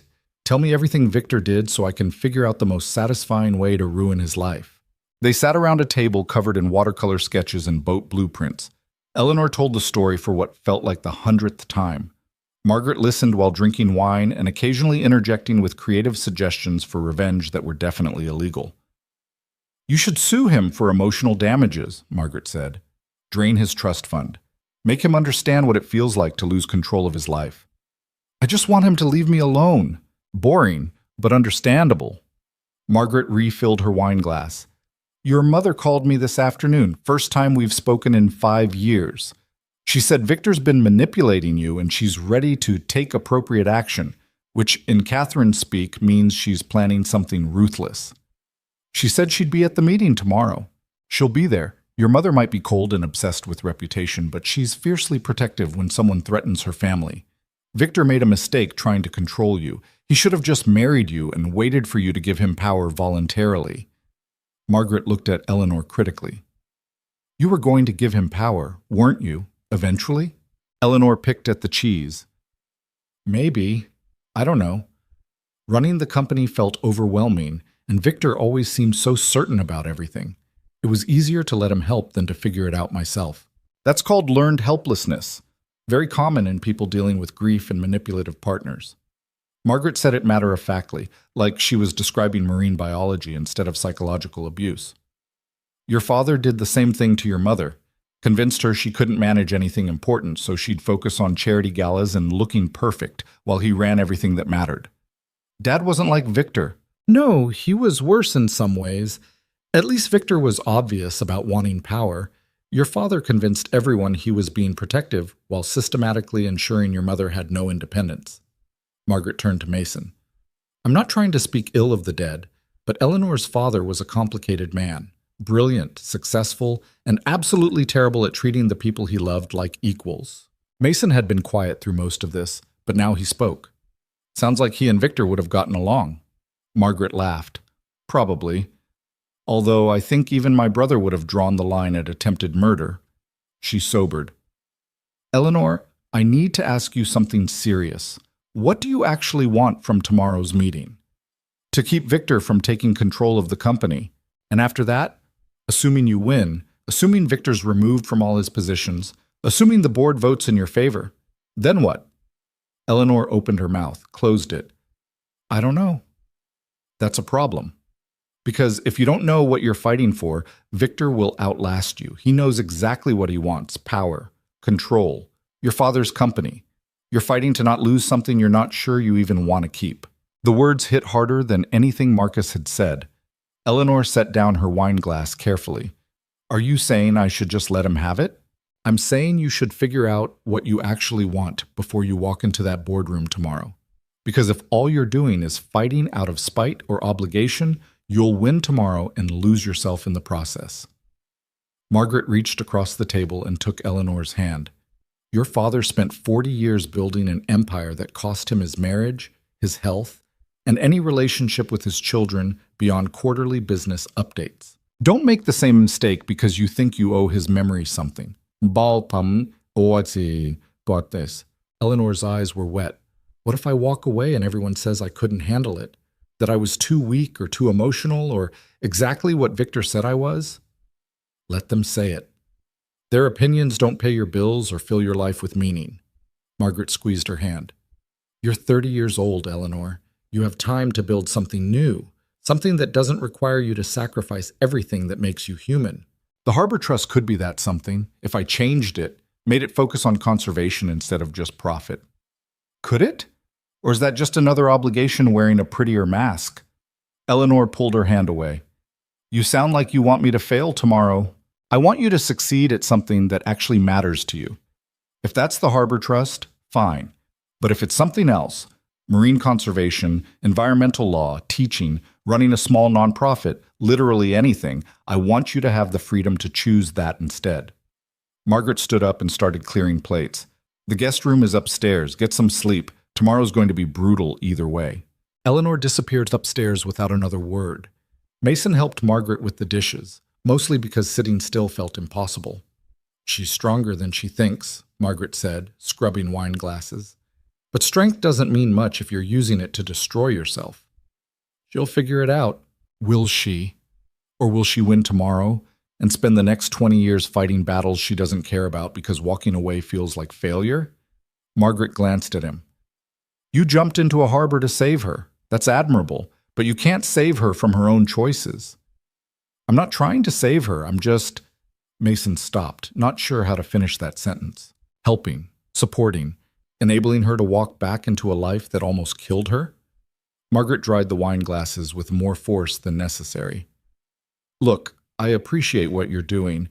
Eleanor needs someone in her corner who doesn't have an agenda. But be careful you're not just replacing Victor as the person making decisions for her. I'm not making decisions for her. You drove her to Maine. You recorded Victor's threats. You've been strategizing about tomorrow's meeting like it's a military operation. Margaret set down the dish towel. I'm not saying any of that is wrong, but Eleanor spent 6 months having Victor tell her what to think and do. She doesn't need another person telling her how to fight her battles, even if your intentions are better than his. Mason wanted to argue, but Margaret had a point. He'd been so focused on helping Eleanor win against Victor that he hadn't stopped to ask if winning was actually what she needed. What should I do instead, he asked. Ask her what she wants. Listen to the answer. Support her choice, even if you think it's wrong. Margaret handed him a clean dish towel. That's how you actually help someone. Not by saving them, by giving them space to save themselves. They finished the dishes in silence. Margaret showed Mason where the blankets were kept and disappeared upstairs to her own room. Mason made up the couch, which was about 6 inches too short for his height, and lay down in the dark listening to the ocean outside. His phone buzzed. Jennifer. Jennifer. Caleb drew you a picture of the octopus he wants to see at the aquarium. I'm sending it now. A photo arrived. Crayon octopus in improbable colors with "Daddy, look" written across the top in Caleb's uneven letters. Mason stared at the picture for a long time. His son was 6 hours away drawing octopi, while Mason was in Maine helping a woman he barely knew fight corporate battles that had nothing to do with him. He could leave tomorrow morning, drive back to Newport, open the shop, pick up his son on Saturday like a normal father who had normal priorities. But then Eleanor would walk into that board meeting alone, and Victor would win, and someone who tried to kill her would end up controlling her company and her life. Mason saved the octopus picture and closed his eyes. Worth it, he told himself. Still worth it. But Margaret was right about the 5 a.m. swim. Mason woke to the sound of her banging around the kitchen, then the door slamming, then silence. He checked his phone. 4 missed calls from Victor overnight and a text from Patricia. Patricia. Victor's lawyer filed an emergency petition for guardianship. They're claiming Eleanor is a danger to herself and needs immediate psychiatric evaluation. The hearing is scheduled for next week, but they're pushing for temporary conservatorship effective immediately. Mason sat up so fast he nearly fell off the couch. He forwarded the text to Eleanor and heard her phone buzz upstairs. She appeared in the doorway 2 minutes later, wearing yesterday's clothes and looking like she hadn't slept at all. Did you see Patricia's text? Yeah. Victor's trying to have me declared incompetent before I even get to the board meeting. If the court grants temporary conservatorship, I won't have legal authority to make any business decisions. Eleanor's voice was shaking. He's thought of everything, every possible way to control me. The hearing's not until next week. We have time. Do we? What if the judge grants emergency conservatorship today? What if Victor convinces them I'm a danger to myself based on falling into the harbor and checking myself out of the hospital? Eleanor sat down on the couch, her head in her hands. I can't fight a court case and a board meeting and Victor's manipulation all at the same time. Mason called Patricia. She answered on the first ring. I was hoping Eleanor would call. She's right here. What's happening with the conservatorship? Victor's filing is aggressive, but it's not unusual given the circumstances. Woman in emotional distress, recent suicide risk, checking out of hospital against medical advice. A judge could grant temporary conservatorship if they believe Eleanor needs protection. Patricia's voice was clinical. However, the petition requires evidence. Medical reports, witness statements, documentation of impaired judgment. Victor has some of that, but not enough for emergency action. So the hearing next week stands? Unless Victor finds a sympathetic judge who will grant temporary measures. I'm working on a counterfiling that presents Eleanor as competent and Victor as the actual threat. If we can show a pattern of manipulation and coercion, the judge will be less likely to grant conservatorship. Eleanor took the phone from Mason. Patricia, what if I just sign the trust documents? Give Victor what he wants so he drops the conservatorship petition? Then he wins, and you lose all authority over your own company. But at least I won't be declared legally incompetent. Eleanor, listen to me carefully. If you give in to Victor now, he'll know he can control you through legal threats. This won't end with the trust documents. He'll find new ways to manipulate you until you have no autonomy left. Patricia paused. You're not incompetent. You're grieving, and you've survived attempted murder, and you're dealing with a dangerous man. None of that makes you incapable of managing your own life. Eleanor's eyes were wet. What if the judge doesn't see it that way? Then we appeal, and we keep fighting until someone sees the truth. Patricia's voice softened slightly. Eleanor, I've known you since you were 15. You're one of the smartest, most capable people I've ever met. Don't let Victor's legal games convince you otherwise. They ended the call. Eleanor handed Mason back his phone and wiped her eyes roughly. I'm tired, she said. I'm so tired of fighting. It's been 6 months of this. Victor questioning every decision, my mother criticizing how I'm handling the company, board members treating me like I'm temporary until they find a real CEO. And now this. Conservatorship hearings and emergency petitions, and tomorrow's meeting where I have to convince people I'm not crazy while feeling like I'm losing my mind. Mason didn't have an easy answer for that. Margaret was right. He couldn't save Eleanor from her own exhaustion. But he could sit next to her while she felt it. My ex-wife used to say I gave up too easy, Mason said. We'd have a fight about money or my work schedule or whatever, and I'd just shut down instead of arguing back. She said it was like fighting with a wall. Eventually, she stopped trying and left. He looked at Eleanor. I think about that sometimes. Wonder if I'd fought harder. Would things have been different? Or was I just exhausted and the marriage wasn't worth the energy? Which one was it? Both. I was exhausted and the marriage wasn't worth fighting for.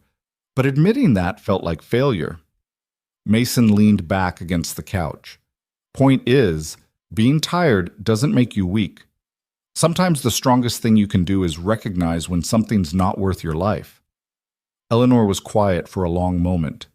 Then she said, I need to call my mother. She went upstairs. Mason heard her voice through the floorboards, sharp, and then pleading, and then quiet. When she came back down 20 minutes later, her face was blotchy but determined. My mother's bringing her lawyer to the board meeting. She's also filing a complaint with the state medical board about Dr. Morrison sharing my confidential records. And she told Victor's mother that if Victor doesn't withdraw the conservatorship petition, she'll make sure every charity board in Rhode Island knows what he did. That's good. It's terrifying. My mother doesn't make threats she can't execute.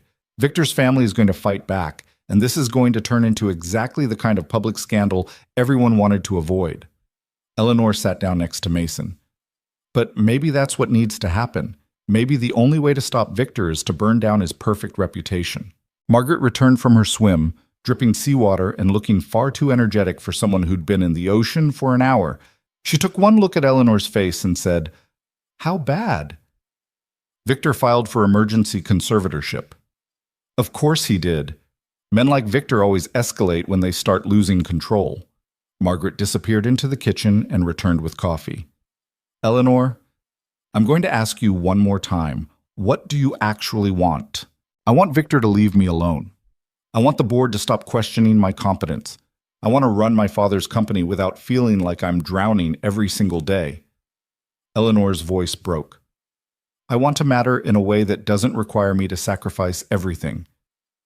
Then maybe the Harbor Trust isn't the answer. What else is there? It's my father's legacy. It's all I have left of him.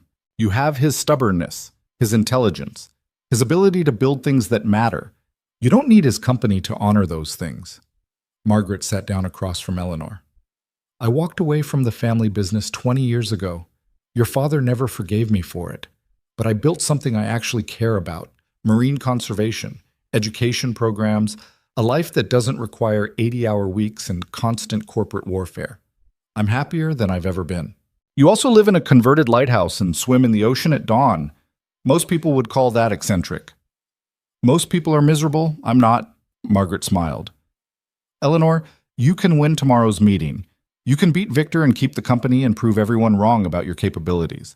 But if you don't actually want to run the Harbor Trust, that victory will feel hollow every single day for the rest of your life. Eleanor looked at Mason. What do you think? I think Margaret's right. But I also think you can't make this decision while you're running on no sleep and fighting for your life. Mason checked his phone. The meeting's at 10. It's 6 now. You've got 4 hours to figure out what you actually want. That's not enough time. Then start with what you know. Do you want to spend the next 20 years fighting people like Victor for control of a company you're not sure you care about? Eleanor closed her eyes. No. Do you want Victor to win because you were too tired to fight back? No. Then you show up to that meeting. You present your evidence. You force the board to see Victor for what he is. And after you win, you make a choice about the company from a position of strength instead of fear. Mason stood up. But first you need to eat something and rehearse what you're going to say. Margaret, do you have a shower Eleanor can use? Upstairs bathroom. There's clean towels in the cabinet. Eleanor went upstairs. Mason helped Margaret make breakfast, eggs again, because apparently that was all he knew how to cook anymore. They worked in silence until Margaret spoke. You care about her. It wasn't a question. Mason kept his eyes on the eggs. I barely know her. That's not what I asked. She's been through hell. Someone should care. Lots of people have been through hell. You don't usually drive them to Maine and plan corporate counterattacks. Margaret flipped bacon with the efficiency of someone who'd cooked for herself for 20 years. Be careful, Mason. Eleanor's vulnerable right now, and you're the first person who's believed her in months. That kind of gratitude can look like affection until the crisis ends. I'm not looking for affection. I didn't say you were, but Eleanor might be. And when this is over, whether she wins or loses tomorrow, she's going to have to rebuild her entire life. Make sure you're not accidentally becoming part of that life just because you happen to be there during the worst of it. Mason plated the eggs more aggressively than necessary. I'm helping her through tomorrow. After that, we go back to our separate lives. I've got a business and a son. She's got a company to run or walk away from or whatever she decides. That's it. If you say so. Eleanor came downstairs 20 minutes later, showered and wearing clean clothes from her overnight bag. She looked more like the CEO who'd stood on that dock 2 nights ago. Composed, professional, ready for battle. "I've been thinking about what to say," she announced. "I start with the facts. I acknowledge the harbor incident. I present the recording. Then I address the conservatorship petition directly and explain that it's retaliatory harassment designed to prevent me from maintaining control of the company." She looked at Mason and Margaret. "Does that work?" "It's a start," Mason said. "But you need to address why they should trust you over Victor. He's been building his narrative for months. You've got one meeting to tear it down." Eleanor pulled out her laptop. "Then help me figure out how." They spent the next 2 hours crafting Eleanor's statement. Margaret contributed ruthless edits that cut through corporate speak and made Eleanor sound human instead of robotic. Mason played devil's advocate, asking the hardest questions board members might raise. By 8:30, Eleanor had a statement that was honest, direct, and devastating to Victor's credibility. She practiced it 3 times, stumbling over the emotional parts where she had to talk about her father's death and Victor's manipulation. "I sound weak when I talk about being scared," she said after the 3rd run-through. "You sound human," Margaret corrected. "Weak would be apologizing for Victor's behavior or minimizing what he did. Honest is admitting you were frightened and explaining why." At 9, Mason loaded Eleanor's bag into his truck. The drive back to Newport would take 4 hours. The meeting started at 10. They were cutting it close. Margaret walked them out to the truck. She hugged Eleanor hard and whispered something Mason couldn't hear. Then she turned to Mason. "Take care of her, but not too well. She needs to learn to take care of herself." "I know." "Good. And Mason, thank you for being the kind of person who jumps into harbors when other people are drowning. The world needs more of that." They drove south through Maine's early morning landscape. Eleanor was quiet, reviewing her notes and probably running through worst-case scenarios. Mason focused on the road and tried not to think about the fact that in less than 4 hours, Eleanor would walk into a boardroom where half the people wanted her to fail. Around the Massachusetts border, Eleanor spoke. "If this goes badly today, if the board sides with Victor or the conservatorship gets granted, or I just completely fall apart in front of everyone, will you still think jumping into that harbor was worth it?" Mason didn't hesitate. "Yes." "Why?" "Because you deserve to be pulled out of the water. Everything that happens after that is just life, complicated, messy, unfair life. But you're alive to deal with it instead of dead at the bottom of Newport Harbor." He glanced at her. "That's always going to be worth it." Eleanor was quiet for another mile. Then she said, "Thank you. For everything. Especially for not trying to save me from my own choices." Margaret said the same thing. "She's usually right about people." Eleanor went back to her notes. "Mason, after today, whatever happens, you should go back to your normal life. Spend time with your son. Fix boats. Forget you ever met me and Victor in this whole mess. Planning to disappear? Planning to figure out what I actually want without dragging you further into my disaster." Eleanor's voice was gentle but firm. "You've done enough. More than enough. I can handle the rest on my own." Mason wanted to argue, but Margaret's words echoed in his head. Eleanor didn't need another person making decisions for her. She needed space to save herself. "Okay," he said, "but I'm still driving you to this meeting. Deal." They arrived at the Whitmore Harbor Trust Building at 9:45, 15 minutes before Eleanor walked into the biggest fight of her life. The building was modern glass and steel, overlooking the harbor where she'd almost died 2 days ago. Eleanor sat in the truck, staring at the building. "I used to love coming here when I was a kid. My father would bring me to the office on Saturdays, and I'd draw pictures while he worked. I thought he was the most important person in the world." "He probably was, to you. He was also absent for every school play and birthday party and parent-teacher conference that mattered. My mother raised me while he built this empire. and now I'm supposed to honor his memory by sacrificing my life the same way he did. Eleanor unbuckled her seatbelt. That's not honor, that's just repeating his mistakes. She got out of the truck before Mason could respond. He followed her to the building entrance where Catherine Whitmore was waiting with a lawyer who looked expensive and ruthless. Catherine looked Eleanor up and down. You're late. I'm 15 minutes early. For something this important, you should have been here an hour ago. Catherine's voice was ice, but her eyes were worried. Victor arrived 20 minutes ago with his entire legal team. The board is already inside. Several members have expressed concerns about your stability. Then I'll address their concerns. Eleanor's voice didn't shake.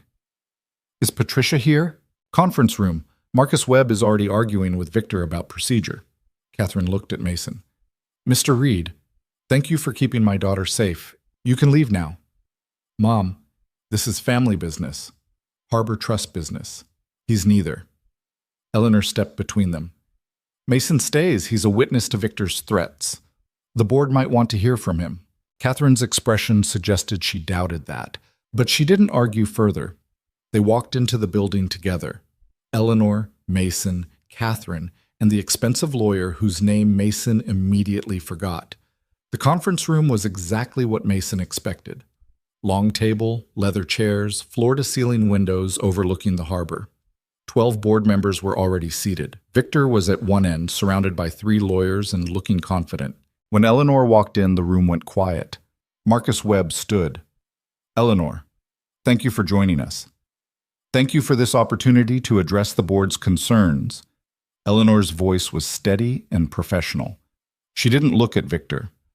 I understand there have been questions about my competency and my ability to continue leading this organization. I'm here to address those questions directly. She set her laptop on the table, opened the audio file, and said, But first, I think you should hear this. Then she played the recording of Victor threatening Mason, admitting to accessing her confidential medical records, and laying out his entire plan to remove her from the company. The conference room filled with Victor's voice, calm and manipulative and absolutely damning. When it finished, Eleanor looked directly at Victor for the first time since entering the room. Now, she said quietly, let's talk about who's actually unfit to make decisions about this company's future. Victor's confident expression cracked, just slightly, just enough. And Eleanor Whitmore walked into the fight of her life. The silence after the recording ended was absolute. 12 board members stared at the laptop like it might explode. Victor's lawyers looked at each other with expressions that suggested they were already calculating billable hours for damage control. Catherine Whitmore sat perfectly still, her face unreadable. Victor recovered first. He always recovered first. That recording is taken out of context, he said smoothly. Eleanor and I had a disagreement about her well-being.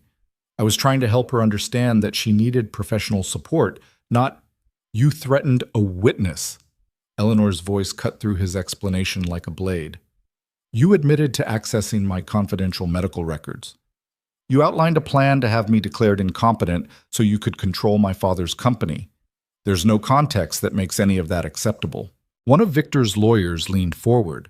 Ms. Whitmore, this recording was made without Mr. Langley's knowledge or consent. Depending on state law, it may not be admissible in any legal proceeding. This isn't a legal proceeding, Marcus Webb said from the other end of the table. This is a board meeting, and that recording proves Victor has been manipulating this board's perception of Eleanor's competency for his own benefit. It proves nothing except that Eleanor is willing to secretly record private conversations, another board member said. Mason didn't know his name, but he had the look of someone who'd never worked a day in his life and inherited everything that mattered. Frankly, that kind of paranoid behavior supports Victor's concerns about her mental state. Eleanor's hands tightened on the edge of the table, but her voice stayed level.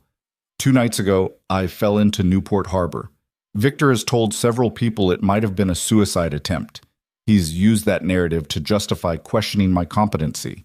I'd like to clarify what actually happened. We all know what happened, Catherine said quietly.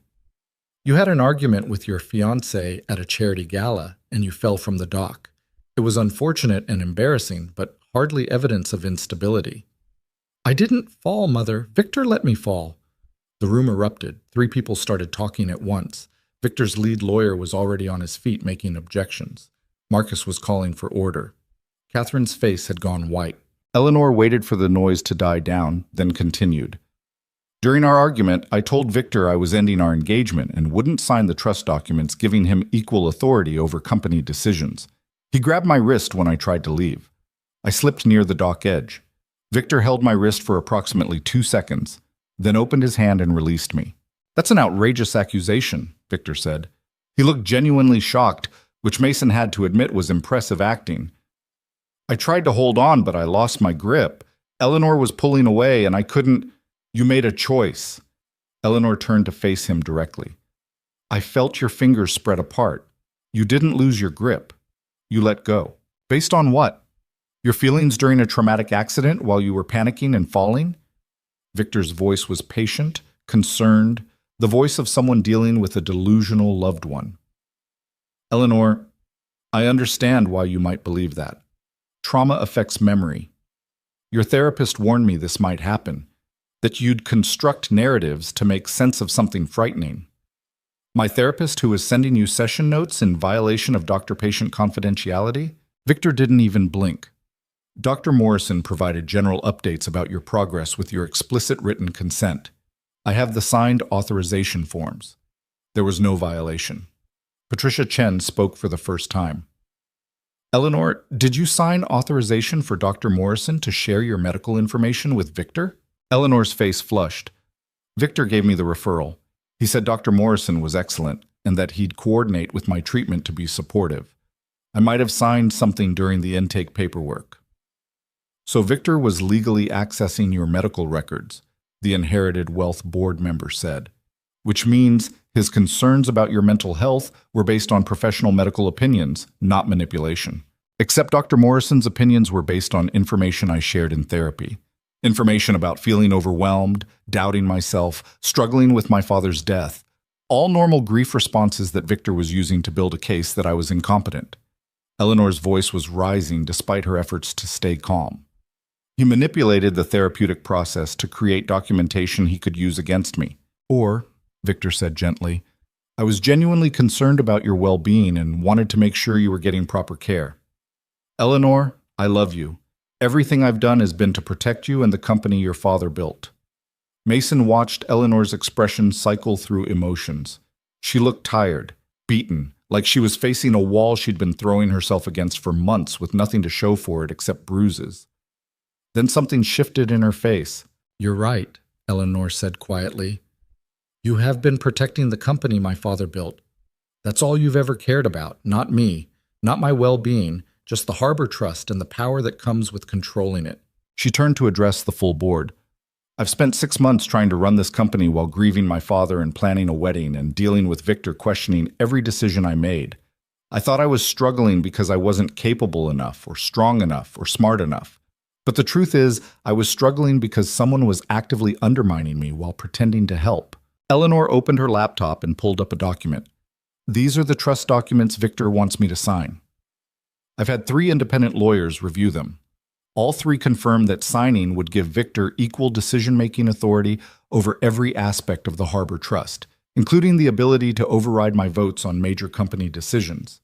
Essentially, I'd be CEO in title only, while Victor controlled actual operations. That's a standard partnership arrangement, one of Victor's lawyers interjected. For married couples managing shared assets, we're not married. We're not even engaged anymore. I ended our relationship 2 nights ago, which is why Victor tried to kill me. The room exploded again. Mason caught Marcus Webb's eye. The old man looked thoughtful rather than shocked, which meant he was at least considering the possibility that Eleanor was telling the truth. Catherine stood up. This has gone far enough. Eleanor, these accusations are serious and damaging. If you're claiming Victor attempted murder, you need to file a police report, not air this in a board meeting. I filed a report yesterday, Eleanor said. Mason's head snapped toward her. He hadn't known that.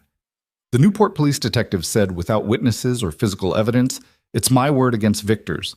He suggested I focus on protecting myself from future incidents rather than prosecuting past ones. How convenient, Victor's lawyer said. An unprovable accusation that conveniently emerges just as we're voting on documents that would limit Ms. Whitmore's unilateral control over a multi-million-dollar company. Patricia Chen had been taking notes throughout the entire exchange. Now she set down her pen. I'd like to address the conservatorship petition Victor filed yesterday. The petition claims Eleanor is a danger to herself based on the harbor incident and subsequent erratic behavior. However, the recording we just heard suggests Victor's primary concern is maintaining his own access to company authority, not Eleanor's well-being. The conservatorship petition is a necessary protection, Victor said. Eleanor checked herself out of the hospital against medical advice.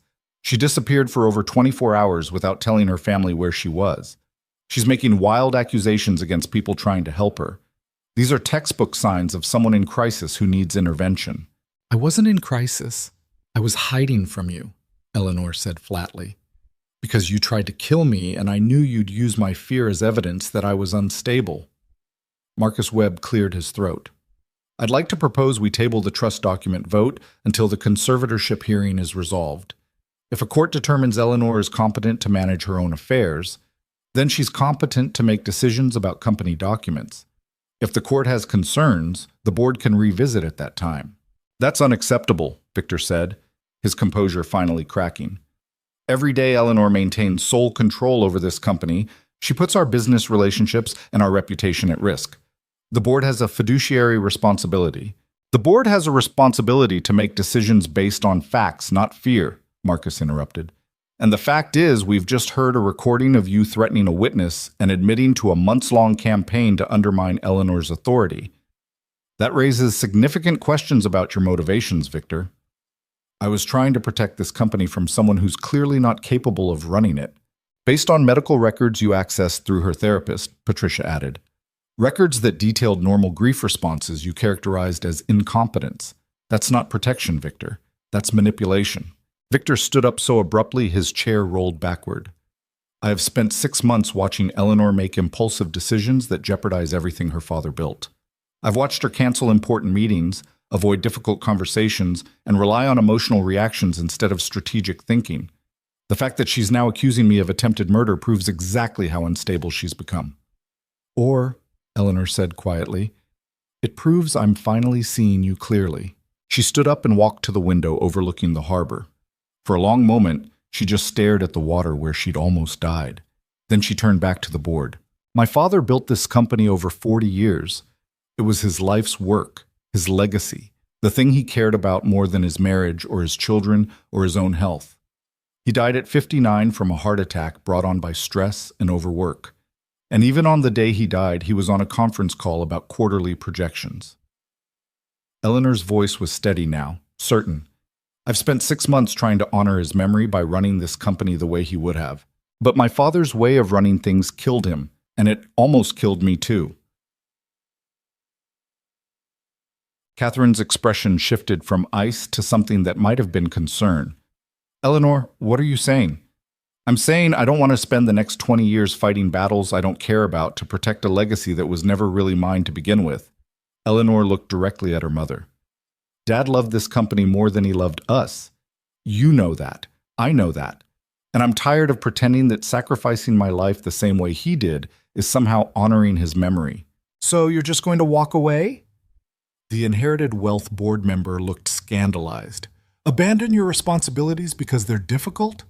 I'm going to make a choice about my own life instead of letting fear and obligation make it for me. Eleanor turned to Marcus. I'd like to propose a restructuring of the Harbor Trust leadership. I'll remain on the board of directors, but I'm stepping down as CEO effective immediately. The room erupted for the third time. Mason watched Eleanor's face and saw relief mixed with terror. She was jumping off a cliff without knowing if there was water at the bottom or rocks. Victor was already calculating. If Eleanor steps down, the board will need to appoint an interim CEO. Given my familiarity with current operations and my relationship with— Absolutely not, Catherine said. The ice was back in her voice, but this time it was directed at Victor. You've just been accused of attempted murder and demonstrated a pattern of manipulating my daughter's medical care for personal gain. You will not be running this company. Mrs. Whitmore, with all due respect— I have no respect for you, Mr. Langley. Not anymore. Catherine looked at Eleanor. If you're stepping down, you need to recommend a successor, someone the board can trust to maintain stability while we sort out this mess. Eleanor thought for a moment. Patricia Chen. She was my father's lawyer for 15 years. She knows the company inside and out. She's fair, strategic, and has no personal agenda. Patricia looked startled. Eleanor, I'm already on the board. That's a conflict of interest. Then you recuse yourself from board votes while serving as CEO. It's not unprecedented. Eleanor managed a small smile. My father did it for 3 years when the company was smaller. Marcus Webb nodded slowly. I'd support that appointment. Patricia's qualified, and more importantly, she has no stake in the power struggle between Eleanor and Victor. The vote happened quickly after that. Patricia Chen was appointed interim CEO with 8 votes in favor, 2 abstentions, and 2 against. Victor and his closest ally on the board. The trust document vote was tabled indefinitely, and Victor was formally removed from all advisory positions related to the Harbor Trust, effective immediately. Victor's face went through several expressions before settling on cold fury. This is a mistake. All of you will regret letting Eleanor manipulate you with baseless accusations and emotional theatrics. The only mistake was trusting you, Catherine said quietly. Please leave. You're no longer welcome in this building. Victor gathered his lawyers and left without another word. Mason watched him go and felt the tension in the room drop by half. Eleanor was still standing by the window, looking out at the harbor like she couldn't quite believe what had just happened. Marcus approached her. That took courage. Walking away from something you spent months fighting for. Or it took cowardice. I'm not sure yet. Eleanor's voice was soft. Thank you for supporting me. Even when my accusations sounded insane. They didn't sound insane. They sounded true. Marcus glanced at Mason. And you had someone willing to stand up for you when it mattered. That counts for something. The board meeting dissolved into smaller conversations. Mason stayed against the wall, trying to be invisible while board members discussed transition plans and damage control. Catherine pulled Eleanor aside for a conversation that looked intense and probably overdue. Patricia found Mason near the door. You did a good thing, recording Victor's threats. Eleanor needed evidence, and you provided it. I just did what seemed right. Most people don't. They see something wrong and convince themselves it's not their problem. Patricia studied him. Eleanor's going to need support over the next few months. The conservatorship hearing, the police investigation, rebuilding her life. Are you planning to stick around? Mason thought about Caleb's octopus drawing and the shop waiting back in Newport and the normal life he'd put on hold to help a stranger. I don't think that's what she needs. She just got free from someone trying to control her life. Last thing she needs is someone else making decisions for her. Smart man, Patricia smiled slightly. But maybe check in occasionally. Make sure Victor hasn't found new ways to make her life difficult. Eleanor finished her conversation with Catherine and walked over to Mason. She looked exhausted, but lighter somehow. Like she'd been carrying a weight for so long she'd forgotten it was there until it was gone. Can you drive me somewhere? She asked. Where? I don't know yet. Anywhere that isn't here. They left the building together. The morning had turned into afternoon while they'd been in the board meeting. The harbor was full of boats and tourists, and life continuing like nothing world-changing had just happened inside that glass and steel building. Mason drove without asking for directions. Eleanor sat in the passenger seat, staring out the window. I quit, she said after 10 minutes of silence. I actually quit. You stepped down. That's different. Is it? I spent 6 months fighting to prove I could run that company, and then I just walked away. Eleanor pressed her forehead against the window. My father would be so disappointed. Your father's dead. His opinion doesn't matter anymore. Eleanor turned to look at him. That's harsh. It's true. You don't owe dead people anything except maybe remembering them accurately.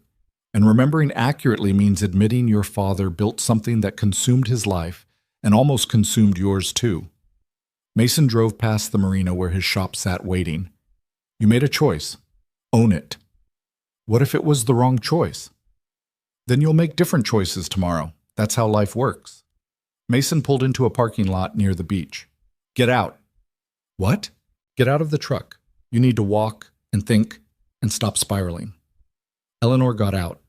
Mason followed her down to the beach where families were building sandcastles and kids were screaming in the waves. They walked along the waterline in silence. I don't know what to do now, Eleanor said finally. I've spent 6 months focused entirely on the Harbor Trust. Before that, I worked in marine conservation, but that was years ago. I don't know if I can even go back to that field. So figure it out. You've got time now. I've got a conservatorship hearing next week where Victor's lawyers will argue I'm incompetent to manage my own life. And Patricia will argue you're competent enough to recognize when something's not worth your life, which is more evidence of good judgment than most people ever show. Mason picked up a shell and threw it into the waves. Eleanor, you just walked away from millions of dollars and corporate power because you decided it wasn't worth your happiness. That's not incompetence, that's clarity. Eleanor was quiet for a long time. Then she said, "Thank you for everything. For pulling me out of the harbor and recording Victor and driving me to Maine and standing in that board meeting like any of this was your problem. It stopped being not my problem the second Victor threatened my son. Still, you didn't have to help me as much as you did." Eleanor stopped walking and turned to face him. "I know you need to get back to your normal life. Your shop, your son, all the things you put on hold this week. I'll be okay from here." Mason studied her face. She looked tired and scared and determined. She also looked like someone who'd just made the hardest decision of her life and was still standing. "You sure?" "No. But I need to learn to handle things on my own instead of relying on people to save me." Eleanor managed a smile. "Besides, you have an octopus to see at the aquarium this weekend. Your son's counting on you." Mason's phone buzzed. "Jennifer. Jennifer. Caleb wanted me to remind you about Saturday. He's been talking about the aquarium all week." Mason showed Eleanor the text. She laughed, though it sounded a little broken. "Go be a dad," she said. "I've got a conservatorship hearing to prepare for and a life to figure out. I'll manage." They walked back to the truck. Mason drove Eleanor to her mother's estate because she refused to go back to the waterfront house where Victor had keys and access. Catherine met them at the door, still wearing the severe suit from the board meeting. "Thank you, Mr. Reed," Catherine said formally, "for everything you've done for my daughter." "Just Mason, and you're welcome." Eleanor hugged him before she went inside. It was brief and awkward, and neither of them knew quite what to say. Then she disappeared into the house, and Mason drove back to his shop alone. The marina looked exactly the same as it had 3 days ago. The Catalina still needed finishing. The yacht owner had left 2 voicemails complaining about the delay. There were invoices to send and equipment to repair and a business to run. Mason's normal life, waiting exactly where he'd left it. He worked until 8 that night, making up for lost time. His ribs still ached where Eleanor had elbowed him in the harbor. His phone had 17 missed calls from people wanting to know where he'd been. His bank account was still depressing. Everything was exactly the same except him. The conservatorship hearing happened the following Wednesday in a courtroom that smelled like old wood and institutional cleaning products. Mason showed up even though Eleanor had told him he didn't need to. He sat in the back and watched Patricia present evidence that Eleanor was competent, rational, and had made the strategic decision to step down from a position that was damaging her well-being. Victor's lawyers argued that stepping down proved instability, that Eleanor's accusations of attempted murder were delusional, that the recording was taken out of context. The judge was a woman in her 60s who looked tired of everyone's nonsense. She listened to 3 hours of arguments, reviewed the medical records and police reports and board meeting minutes, and then rendered her decision. Miss Whitmore clearly has the capacity to manage her own affairs. The petition for a conservatorship is denied. Mr. Langley, I'm also issuing a restraining order requiring you to maintain a distance of at least 500 feet from Ms. Whitmore and refrain from any contact except through legal counsel. This court is adjourned. Victor's face went carefully blank. Eleanor's shoulders sagged with relief. Catherine actually smiled, which Mason suspected was a rare occurrence. Outside the courthouse, Eleanor found Mason. "You came?" she said. "Wanted to make sure Victor didn't win." "He didn't. For once, he actually didn't." Eleanor looked different than she had a week ago, lighter, less afraid. "I'm moving to Portland next month. My aunt offered me a position with her marine conservation nonprofit. It doesn't pay much, and it's definitely not glamorous, but it's work I actually care about." "That's good." "I'm also selling this waterfront house and most of my father's art collection, using the money to fund education programs for underprivileged kids interested in marine science." Eleanor smiled. "Victor would hate that. My father probably would too. But it feels right. Then it's right. They stood in uncomfortable silence for a moment. Then Eleanor said, I know we barely know each other, and this whole thing was insane, and you have your own life to get back to. But maybe we could stay in touch? As friends? Mason thought about it. Eleanor represented everything he wasn't: wealth, education, a life of corporate boardrooms and charity galas. They had nothing in common except 3 chaotic days and a shared enemy who was now legally required to stay 500 feet away.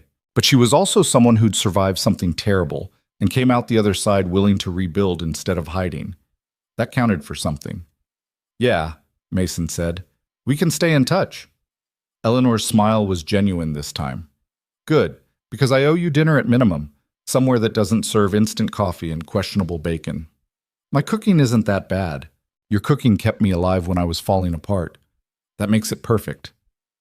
Eleanor's phone buzzed. That's my mother. She wants to discuss the transition plan for the Harbor Trust.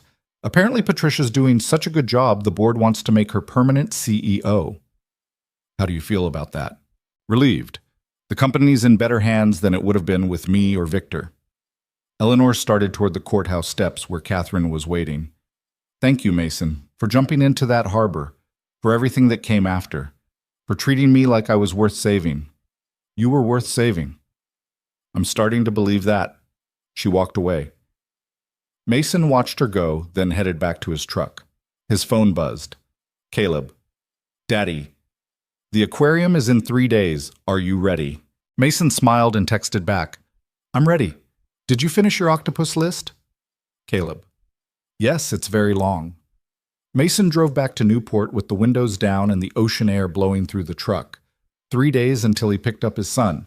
3 days to finish the Catalina and handle the yacht owner and catch up on all the work he'd let slide while playing hero. It was enough time. When he got back to the shop, there was a package waiting. Mason opened it to find a check from Eleanor with a note. For the business upgrades you wouldn't let Victor pay for. No strings attached, just one friend helping another.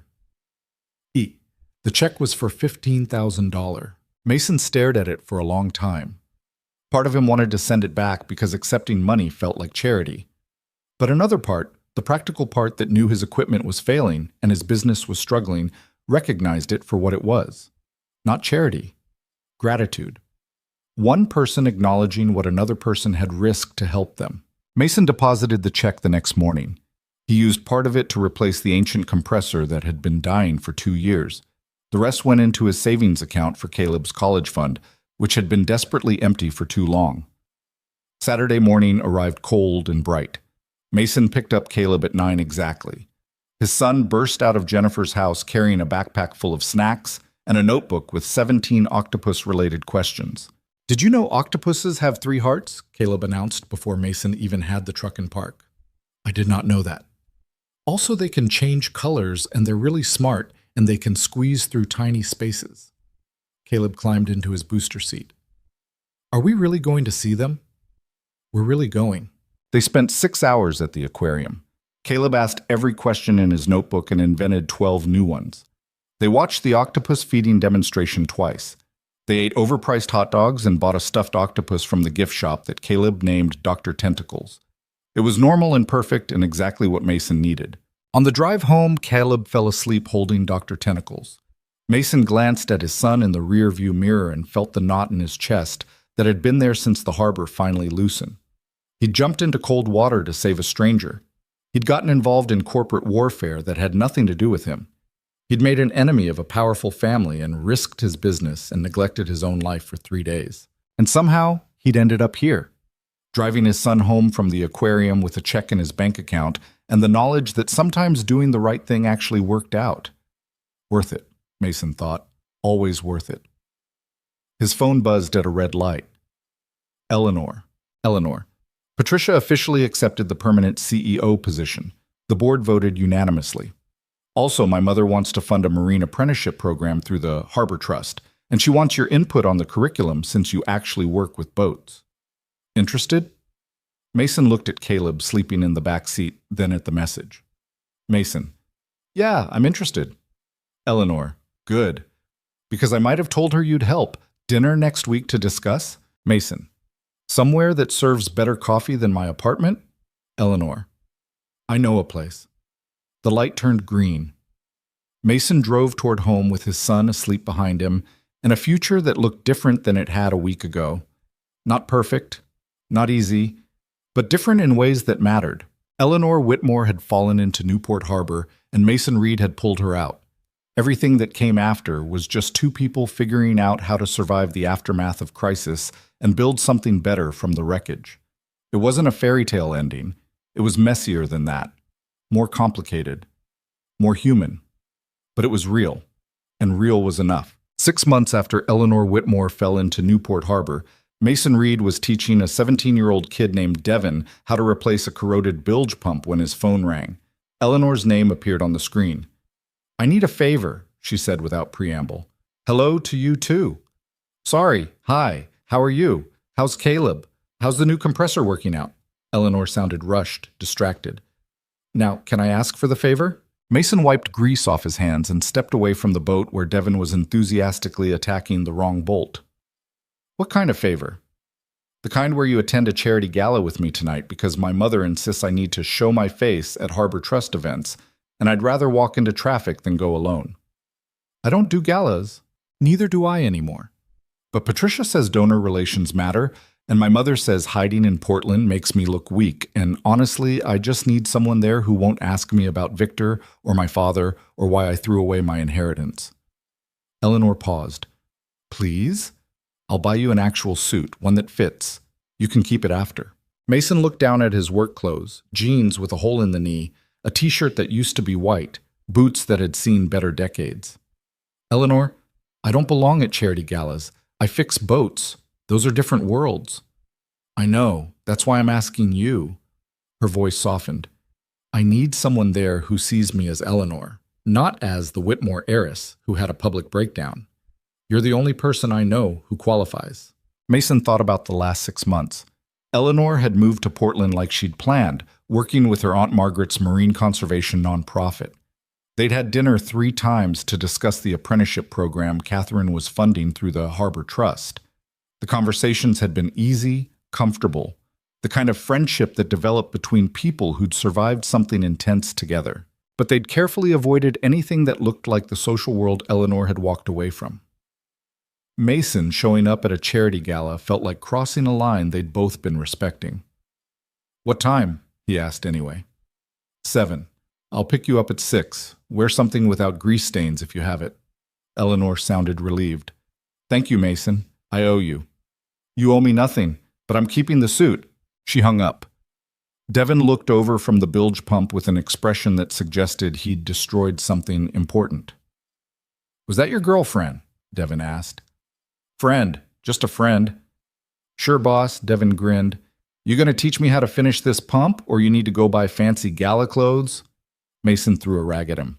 "Finish the pump yourself. That's why you're here, to learn by doing." Devin was one of 5 teenagers in the first cohort of the Harbor Trust apprenticeship program. Catherine had funded it with what she called guilt money, her attempt to make up for years of letting her husband prioritize business over family. Eleanor had designed the curriculum. Mason was teaching the practical skills. It was working better than any of them had expected. Devin had started 3 months ago as a kid who'd never held a wrench and was now halfway competent at basic marine repair. The other 4 apprentices were progressing similarly, learning skills that might actually give them careers instead of dead-end jobs. Mason had hired 2 of them part-time at his shop. It helped his business and gave the kids real work experience. Win-win, Eleanor called it. Eleanor arrived at 6 wearing a dress that probably cost more than Mason's truck, but looked uncomfortable. She took one look at his attempt at formal wear, khakis and a button-down shirt he'd worn to his father's funeral, and shook her head. "We're stopping at a store first." "I look fine." "You look like you're going to a disappointing job interview. Come on." They ended up at a men's store where everything cost more than Mason's monthly grocery budget. Eleanor picked out a suit that fit properly, a shirt that didn't immediately make him look like he was playing dress-up, and shoes that would definitely give him blisters. "I can't afford this," Mason said quietly. "Good thing I'm buying it then." Eleanor handed her credit card to the salesperson before Mason could argue. "Consider it payment for all the times you've consulted on the apprenticeship program without charging us." "That's volunteer work. I don't need payment." Then consider it a thank you for coming tonight when you clearly don't want to. Eleanor's expression was firm. Mason, let me do this. You've helped me more than you know over the last 6 months. Let me help you back. Mason changed in the store bathroom. The suit fit perfectly, which felt weird. He'd spent 32 years in work clothes and hand-me-downs. Looking in the mirror and seeing someone who could plausibly belong at a charity gala was disorienting.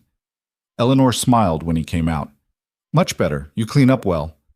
I feel like I'm wearing a costume. Welcome to my entire childhood. She adjusted his tie, which he'd gotten wrong. The trick is remembering that everyone else is also wearing costumes. They're just better at pretending it's normal. The gala was at the same yacht club where Eleanor had fallen into the harbor 6 months ago. Mason felt his jaw tighten as they pulled into the parking lot. Eleanor noticed. We can leave if this is too weird. I'm fine. You look like you're preparing for combat. Maybe I am. Mason got out of the truck and offered Eleanor his arm because that seemed like something you did at galas. Let's get this over with. The yacht club was full of people who looked like they'd never worried about money in their lives. Women in designer dresses, men in expensive suits, everyone holding champagne glasses and making conversation that probably mattered to someone but sounded hollow to Mason. Eleanor stayed close to him, her hand on his arm, her smile fixed in place.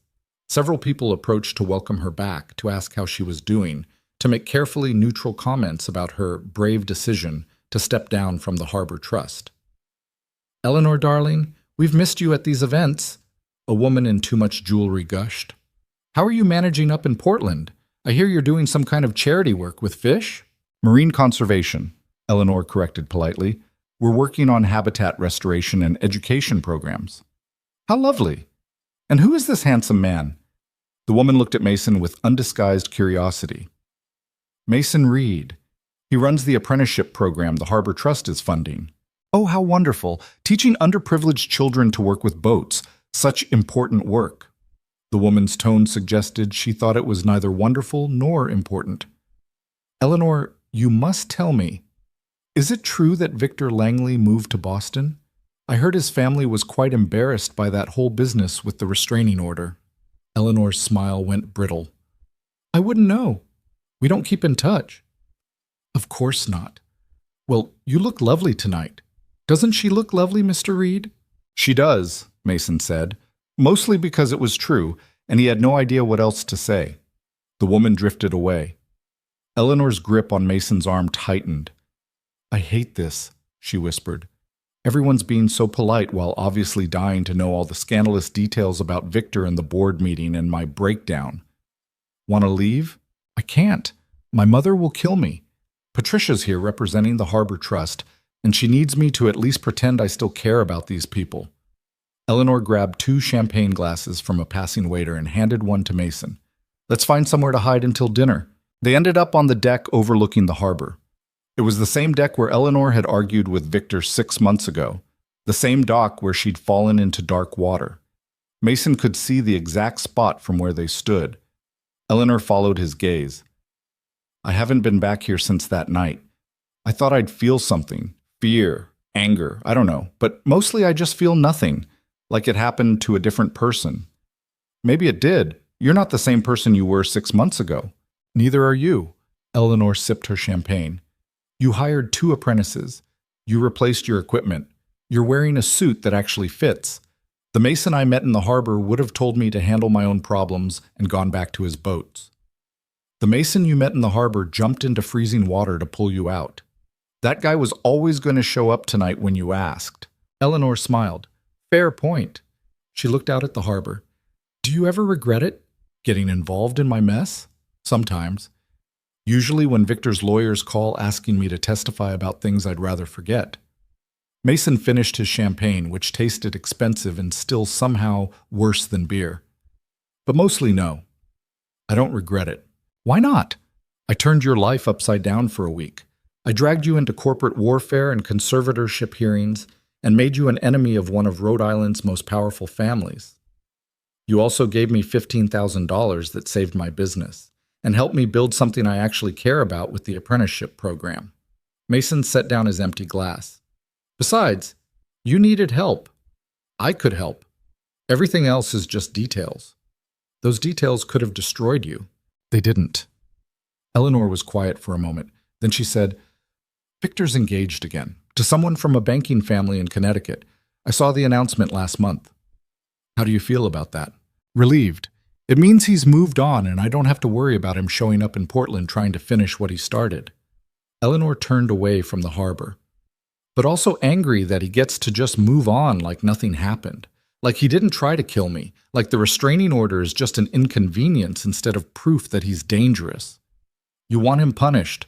I want him to face consequences. Real ones. Not just moving to Boston and finding a new woman to manipulate. Eleanor's voice was bitter. But the detective said without witnesses to the actual moment I fell, there's no case for attempted murder. Victor gets to walk away clean while I'm the one dealing with therapy and trust issues and anxiety every time someone gets too close. Mason understood that anger.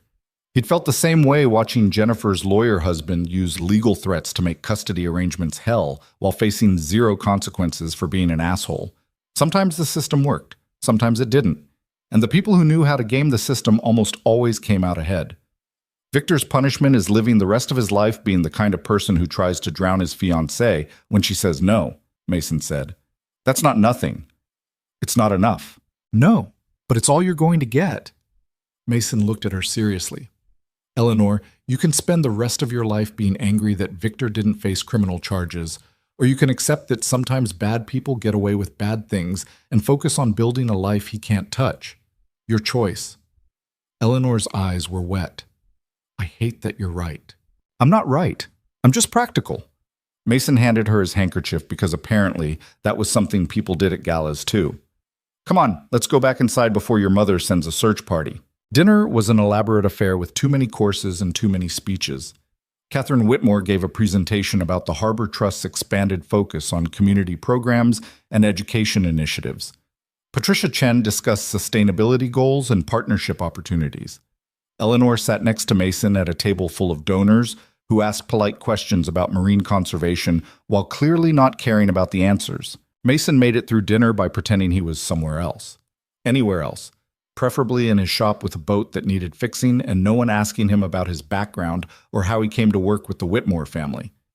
After dinner, there was dancing. Mason hadn't danced since his wedding, which had ended badly enough that he'd avoided it ever since. But Eleanor looked tired and overwhelmed and like she needed an excuse to escape more aggressive donors. Want to dance? He asked. Eleanor looked startled. You dance? Badly. But it gets us away from the woman who keeps asking if you're dating anyone. They moved to the dance floor.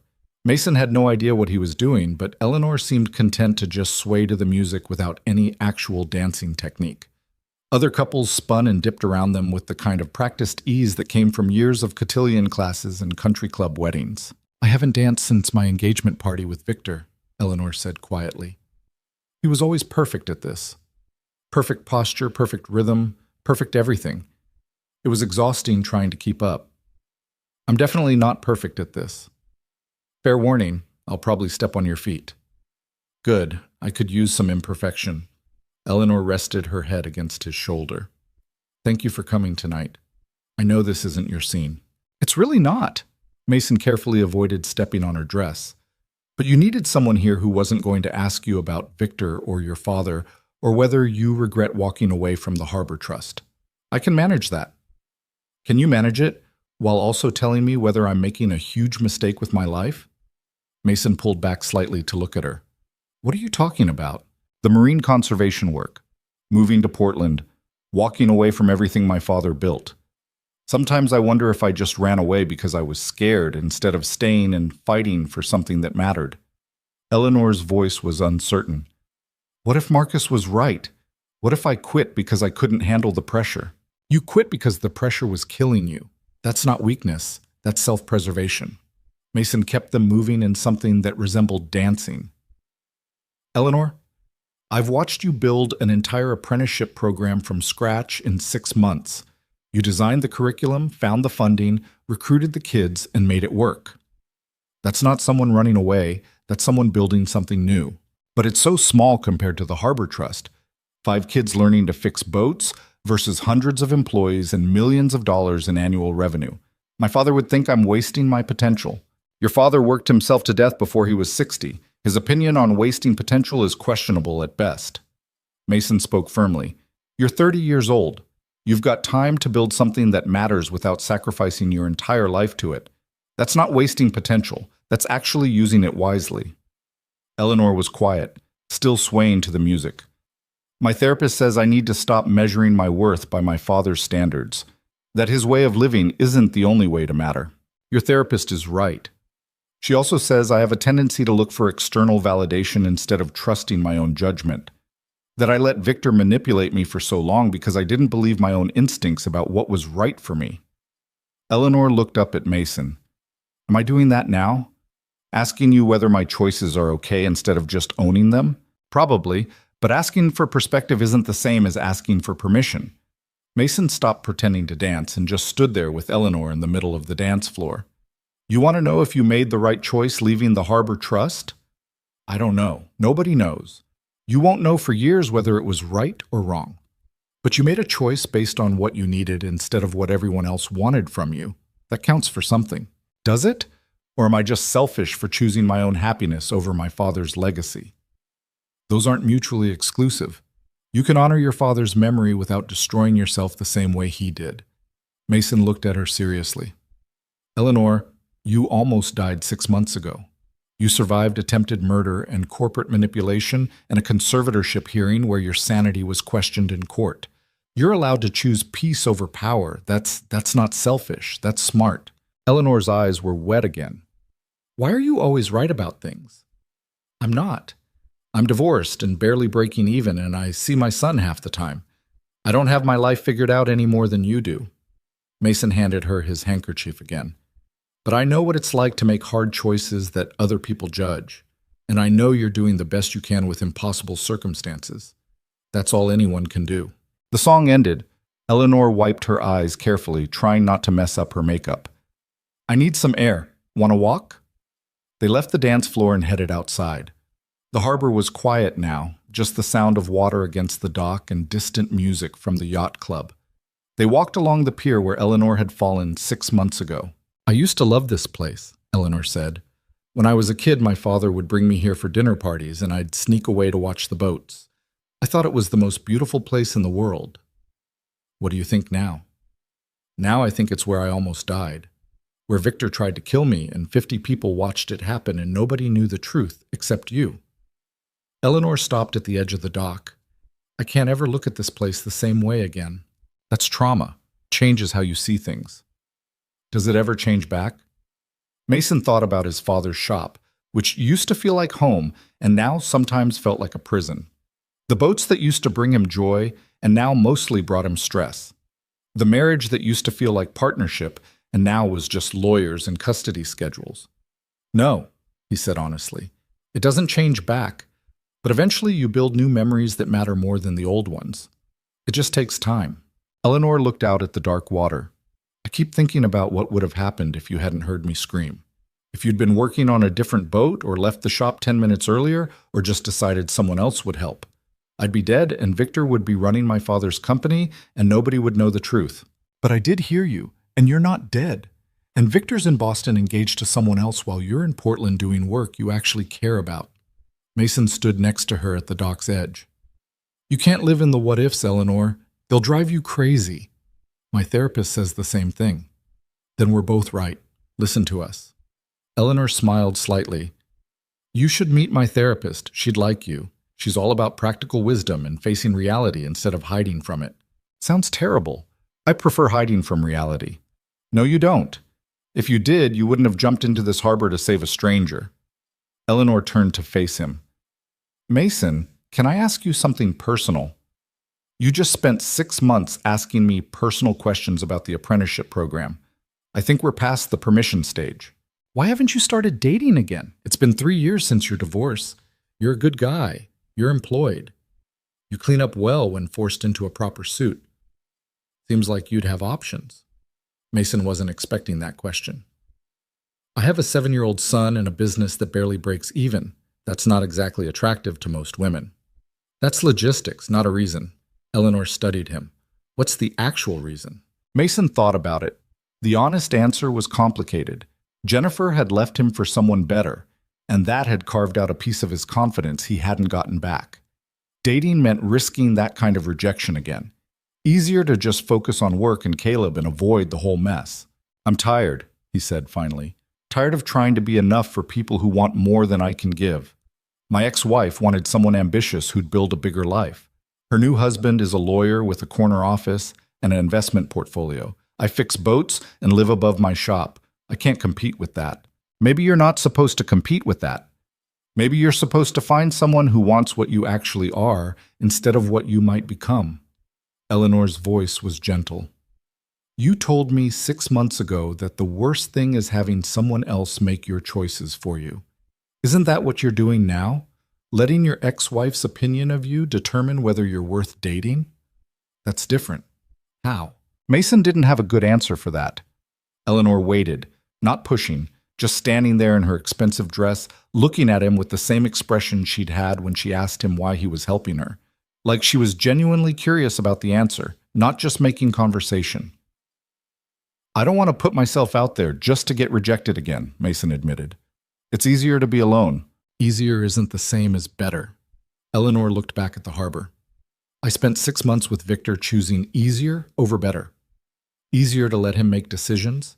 Easier to trust his judgment instead of my own. Easier to ignore the warning signs because confronting them meant admitting I'd made a terrible choice. And that almost killed me. Dating isn't the same as attempted murder. No. But hiding from things that scare you is the same whether you're avoiding relationships or avoiding the truth about dangerous people." Eleanor turned back to him.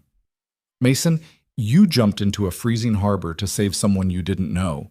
You stood up to Victor when everyone else was too scared or too polite. You've built something meaningful with the apprenticeship program. You're braver than you think you are. Maybe it's time to be brave about your own life too." Mason wanted to argue, but she had a point. He'd spent 3 years using logistics as an excuse to avoid risking his heart again. That wasn't practical wisdom. That was just fear wearing a reasonable mask. "I'll think about it," he said. "Good." Eleanor checked her phone. "It's almost 10. I should probably go back inside and make an appearance before my mother sends security to find me." They walked back to the yacht club. Catherine was holding court near the bar, discussing something intense with Patricia and several major donors. She spotted Eleanor and waved her over with the kind of gesture that suggested refusal wasn't an option. "Duty calls," Eleanor said. "Thank you for tonight, for being here, for the dancing and the terrible relationship advice and all of it." It wasn't terrible advice. It was honest advice, which is rare and more valuable. Eleanor squeezed his hand. "I'll see you next week for the apprenticeship program review." "I'll be there." Eleanor disappeared into the crowd. Mason found a quiet corner and pulled out his phone. Caleb had sent him 3 pictures of Dr. Tentacles in various locations around Jennifer's house, each with elaborate captions about the stuffed octopus's adventures. Mason smiled and sent back a picture of the yacht club with the caption, "Dr. Tentacle's dad is at a fancy party and missing his octopus friend." Caleb responded immediately. "Is there fancy food?" Mason, "Very fancy. You wouldn't like it." Caleb, "Are you wearing your nice shoes?" Mason, "Even fancier shoes. They hurt." Caleb, "That's dumb. Why wear hurt shoes?" Mason, "That's a very good question, buddy. I'll be home in an hour. See you tomorrow morning." He put his phone away and watched the gala from his quiet corner. Eleanor was talking to donors with practiced ease, smiling and nodding and making it look effortless, even though Mason knew she'd rather be anywhere else. Catherine was watching her daughter with an expression that might have been pride or relief or both. Patricia found Mason near the exit. "Thank you for coming tonight. Eleanor needed someone here who wasn't connected to all this." She gestured at the gala. "Someone who sees her as a person instead of a Whitmore. Happy to help. She talks about you often, about how you've made the apprenticeship program work, how the kids respond to you, how you actually care about teaching them instead of just collecting a paycheck." Patricia studied him. "Eleanor's building something important in Portland, but she's also building a new life that doesn't include most of the people she knew before. That can be lonely." Mason wasn't sure where this conversation was going. "She seems to be managing okay." "She is, but managing and thriving are different things." Patricia lowered her voice. I've known Eleanor since she was 15. I've never seen her as comfortable with anyone as she is with you. Just something to think about." Patricia walked away before Mason could respond. He stood there processing her words while the gala continued around him. Eleanor comfortable with him. What did that mean? They were friends, good friends maybe, the kind that developed through shared trauma and mutual respect. But Patricia's tone suggested something more. Mason left before his brain could spiral further into that particular mess. He drove home in the fancy suit parked above his shop and changed back into normal clothes that didn't require special care instructions.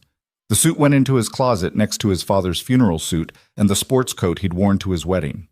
Evidence of different versions of himself, all hanging in a row. The next morning, Mason picked up Caleb and they spent the day at the beach building sandcastles and looking for crabs. His son talked nonstop about school and Dr. Tentacles and whether octopuses would make good pets. Normal 7-year-old concerns that had nothing to do with charity galas or corporate warfare or complicated relationships with women who'd almost drowned. Around noon, Mason's phone buzzed. Eleanor. Survived the rest of the gala. My mother actually complimented me on maintaining composure during a difficult social situation, which is the closest she's come to saying she's proud of me in years. Thank you for being there. Mason. Any time. How's your head this morning? Eleanor. I had 2 glasses of champagne and went to bed at 11. My wild days are behind me. How's Caleb? Mason. Currently trying to convince me that octopuses make good pets. I'm losing the argument. Eleanor. Tell him octopuses are incredibly smart and would probably escape any tank he tried to keep them in. Also, they only live a few years, which is heartbreaking for a pet. Mason showed Caleb the message. His son read it carefully, then announced that maybe hermit crabs were a better choice. Crisis averted. The week passed in normal rhythms. Work at the shop, time with Caleb, an apprenticeship program session where Devin successfully installed a bilge pump without destroying anything. Mason was finishing paperwork Friday afternoon when Eleanor called. "Can you meet me at the marina tomorrow morning? I want to show you something." "What kind of something?" "A surprise. A good one, I think." "Be there at 8. She hung up before Mason could ask questions. The next morning, he showed up at the marina to find Eleanor standing next to a sailboat that had clearly seen better days. The hull was faded, the rigging was a mess, and the whole thing looked like it hadn't been in the water in years. "This was my father's boat," Eleanor said. "He bought it 20 years ago with big plans to restore it and actually use it. Then he got too busy with the company, and it just sat here deteriorating." Mason walked around the boat, assessing the damage. "It needs a lot of work. New rigging, hull restoration, probably engine repairs. You're looking at months of work and serious money." "I know. That's why I want you to do it." "Eleanor, I've got a business to run, 5 apprentices to teach. I don't have time for a restoration project this size." "What if the apprentices did the restoration as part of their training?" Eleanor's eyes were bright with the idea. "You could teach them everything: hull repair, rigging, engine work, everything they'd need to know to actually restore a boat from start to finish. Real hands-on experience instead of just maintenance work." Mason looked at the boat again. It was a beautiful design underneath the neglect. The kind of project that could actually teach the kids something valuable if done right. "What happens to their boat after we restore it?" he asked. "We use it for the Marine Conservation Program. Take kids out on educational trips, teach them about ocean ecosystems, show them there's more to boats than just yacht clubs and wealthy people." Eleanor ran her hand along the hull. "My father named it Second Chance. I want to actually give it one." Mason walked the length of the boat, calculating hours and cost, and whether this was insane or brilliant, probably both. "This would take at least 6 months, maybe longer. I've got time, the apprentices have time, and you've already got the skills to make this work." Eleanor looked at him seriously. "Mason, I want to build something that matters with this boat. Something my father would have loved if he'd had the time to actually do it himself. Will you help me?" It was the same question she'd asked 6 months ago when she showed up barefoot at his apartment. "Will you help me?"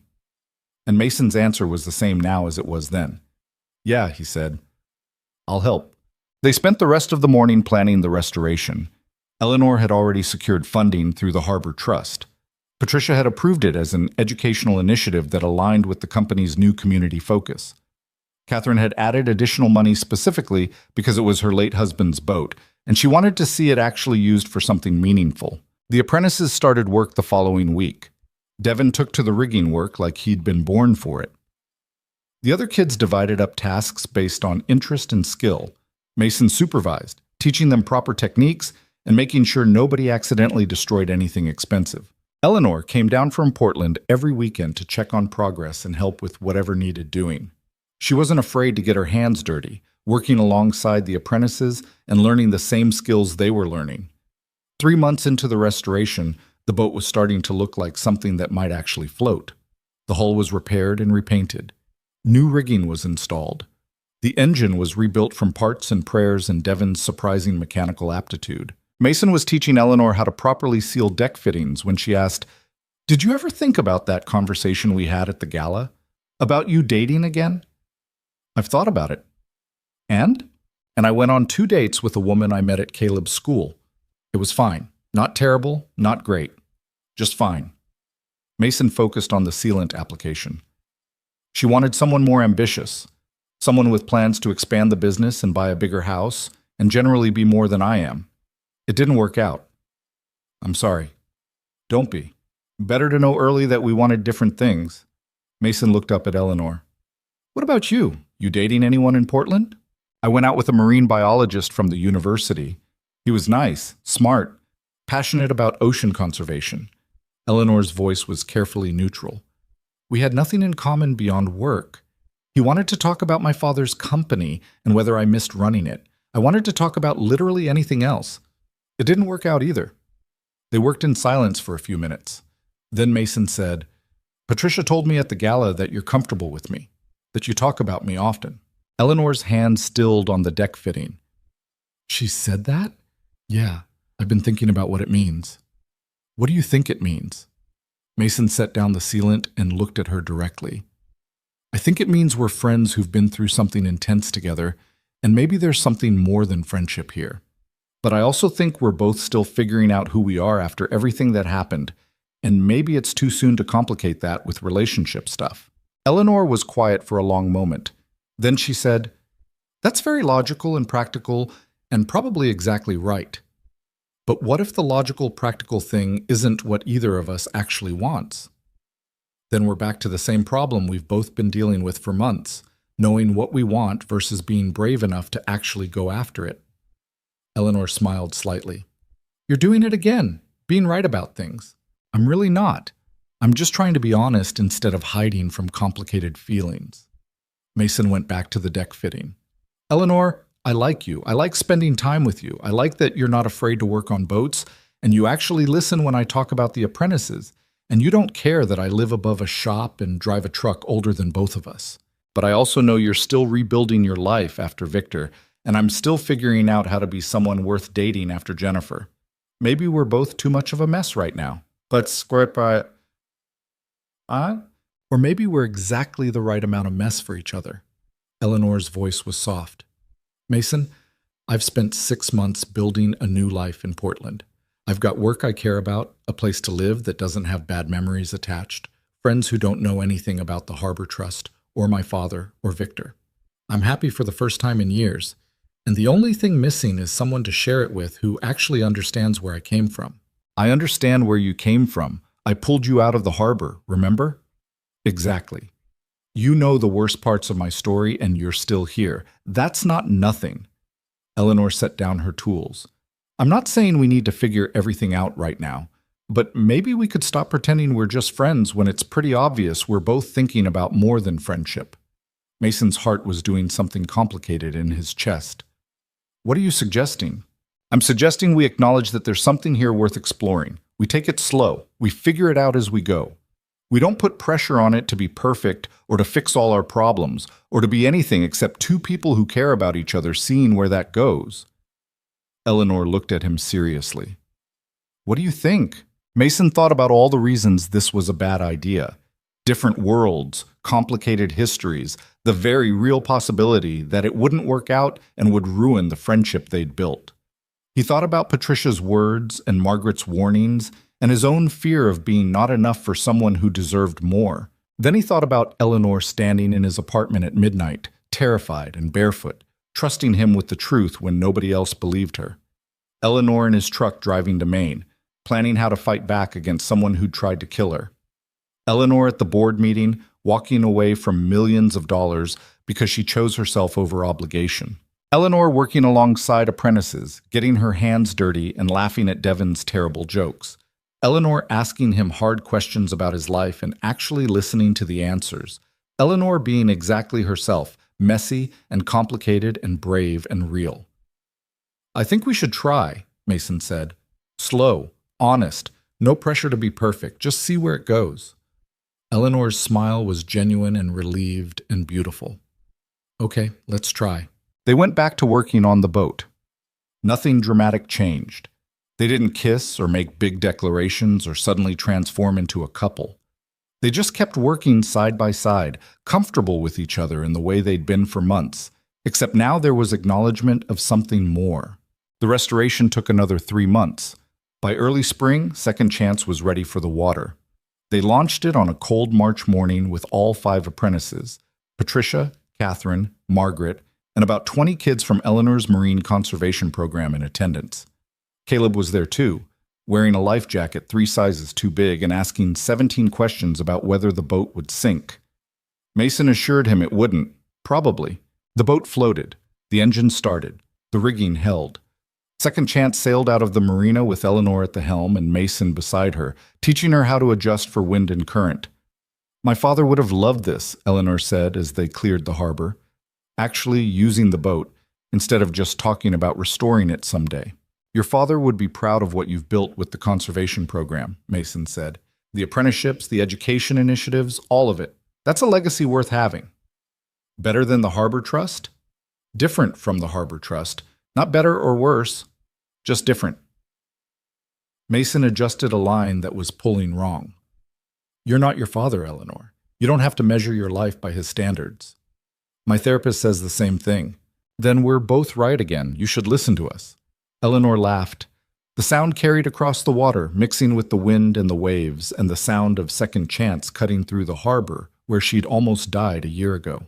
They sailed for 2 hours, teaching the conservation program kids about ocean ecosystems and boat handling and why marine conservation mattered. Devon helped with the rigging. The other apprentices answered questions and generally showed off everything they'd learned. When they returned to the marina, Catherine was waiting on the dock with an expression Mason had learned meant she had news. "Patricia wants to expand the apprenticeship program," Catherine announced. "Double the number of participants, add a second instructor, extend it from 6 months to a full year. The board approved funding this morning." Eleanor looked at Mason. "That's your decision. It's your program." "It's your program. I just teach the kids." "You built it from nothing. You made it work. This is your call." Mason thought about doubling the workload, finding another instructor, managing twice as many teenagers with varying levels of interest and ability. It sounded exhausting and complicated, and exactly like something his father would have done without hesitation. "Let's do it," Mason said. "But I want Devon to help train the new apprentices. He's ready." Devon, who'd been pretending not to listen, looked shocked and proud. "Seriously, boss? Seriously, you've learned enough to teach the basics. Time to see if you can actually do it." The celebration after that was simple. Pizza from the place near the marina, sodas for the kids, beer for the adults who'd earned it. They sat on the dock watching Second Chance bob in the water while the sun set over Newport Harbor. Eleanor sat next to Mason, close enough that their shoulders touched. "You know what I realized today?" "What?" "A year ago I was drowning in that harbor, literally and figuratively. And now I'm here, doing work I love, surrounded by people I care about, planning a future that's actually mine. That's a pretty good year." "That's a great year." Mason looked at the water where he jumped in to save her. "You did that, Eleanor. Not me, not your mother, not anyone else. You survived and you built something new. That's all you. I had help. A lot of help." Eleanor rested her head on his shoulder.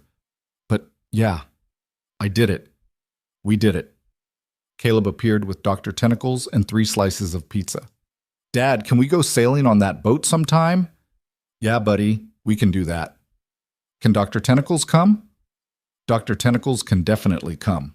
Caleb settled in on Mason's other side, eating pizza and telling the stuffed octopus elaborate stories about their upcoming sailing adventure. Eleanor smiled and closed her eyes, looking peaceful in a way Mason hadn't seen a year ago when she was drowning in dark water. Mason thought about the last year, the impulsive jump into Freezing Harbor, the recording of Victor's threats, the board meeting and the conservatorship hearing and all the chaos that came from trying to help someone who needed it, the apprenticeship program that had grown from an idea into something real, the boat restoration that taught kids valuable skills and gave second chance an actual second chance. Eleanor, who'd walked away from power to find peace and was building something meaningful with her life. Caleb, who had a father present and engaged instead of working 80 hours a week until his heart gave out. Mason himself, who'd learned that sometimes the bravest thing you could do was jump into cold water without knowing if you'd survive what came after. Worth it, he thought for the 100th time. Always worth it. 2 years later, Mason and Eleanor stood on the same dock where their story had started. Second Chance was in the water, ready for another season of educational trips. The apprenticeship program had graduated 23 kids, 15 of whom had gone on to careers in marine trades. Devin was now a full instructor, teaching new apprentices with the same patience Mason had shown him. Eleanor's marine conservation nonprofit had expanded to 3 states. She split her time between Portland and Newport now, committing to neither place entirely, but building something meaningful in both. Mason's shop was profitable for the first time in years. He'd hired 2 full-time employees and actually took weekends off occasionally. Caleb was 9, still obsessed with octopuses, and doing well in school. And Mason and Eleanor had figured out what they were to each other. Not perfect, not simple, but real. They dated slowly, carefully, with the kind of honesty that came from knowing each other's worst moments. They fought about stupid things and made up and learned each other's patterns. Eleanor met Caleb properly and became someone the kid actually liked instead of tolerating. Mason met Eleanor's conservation colleagues and managed not to embarrass himself. It wasn't a fairy tale, it was messier than that, more complicated, more human. But it worked. They were getting married today. Small ceremony, just family and close friends, no yacht club, no gala, no elaborate production. Just the dock where Mason had pulled Eleanor from the water, the boat they'd restored together, and the people who'd helped them survive everything that came after. Catherine was there, softer around the edges than she'd been 2 years ago. Margaret flew in from Maine with stories about Eleanor's childhood that made everyone laugh. Patricia stood as Eleanor's witness. Devin and the other apprentices formed an honor guard of sorts, all wearing their nicest clothes and looking proud. Caleb was ring bearer, taking the job with the seriousness of a 9-year-old who'd been promised extra cake. Jennifer came too, with her lawyer husband, because she and Mason had figured out how to be decent to each other for their son's sake. She hugged Eleanor and whispered something that made Eleanor laugh. The ceremony was short.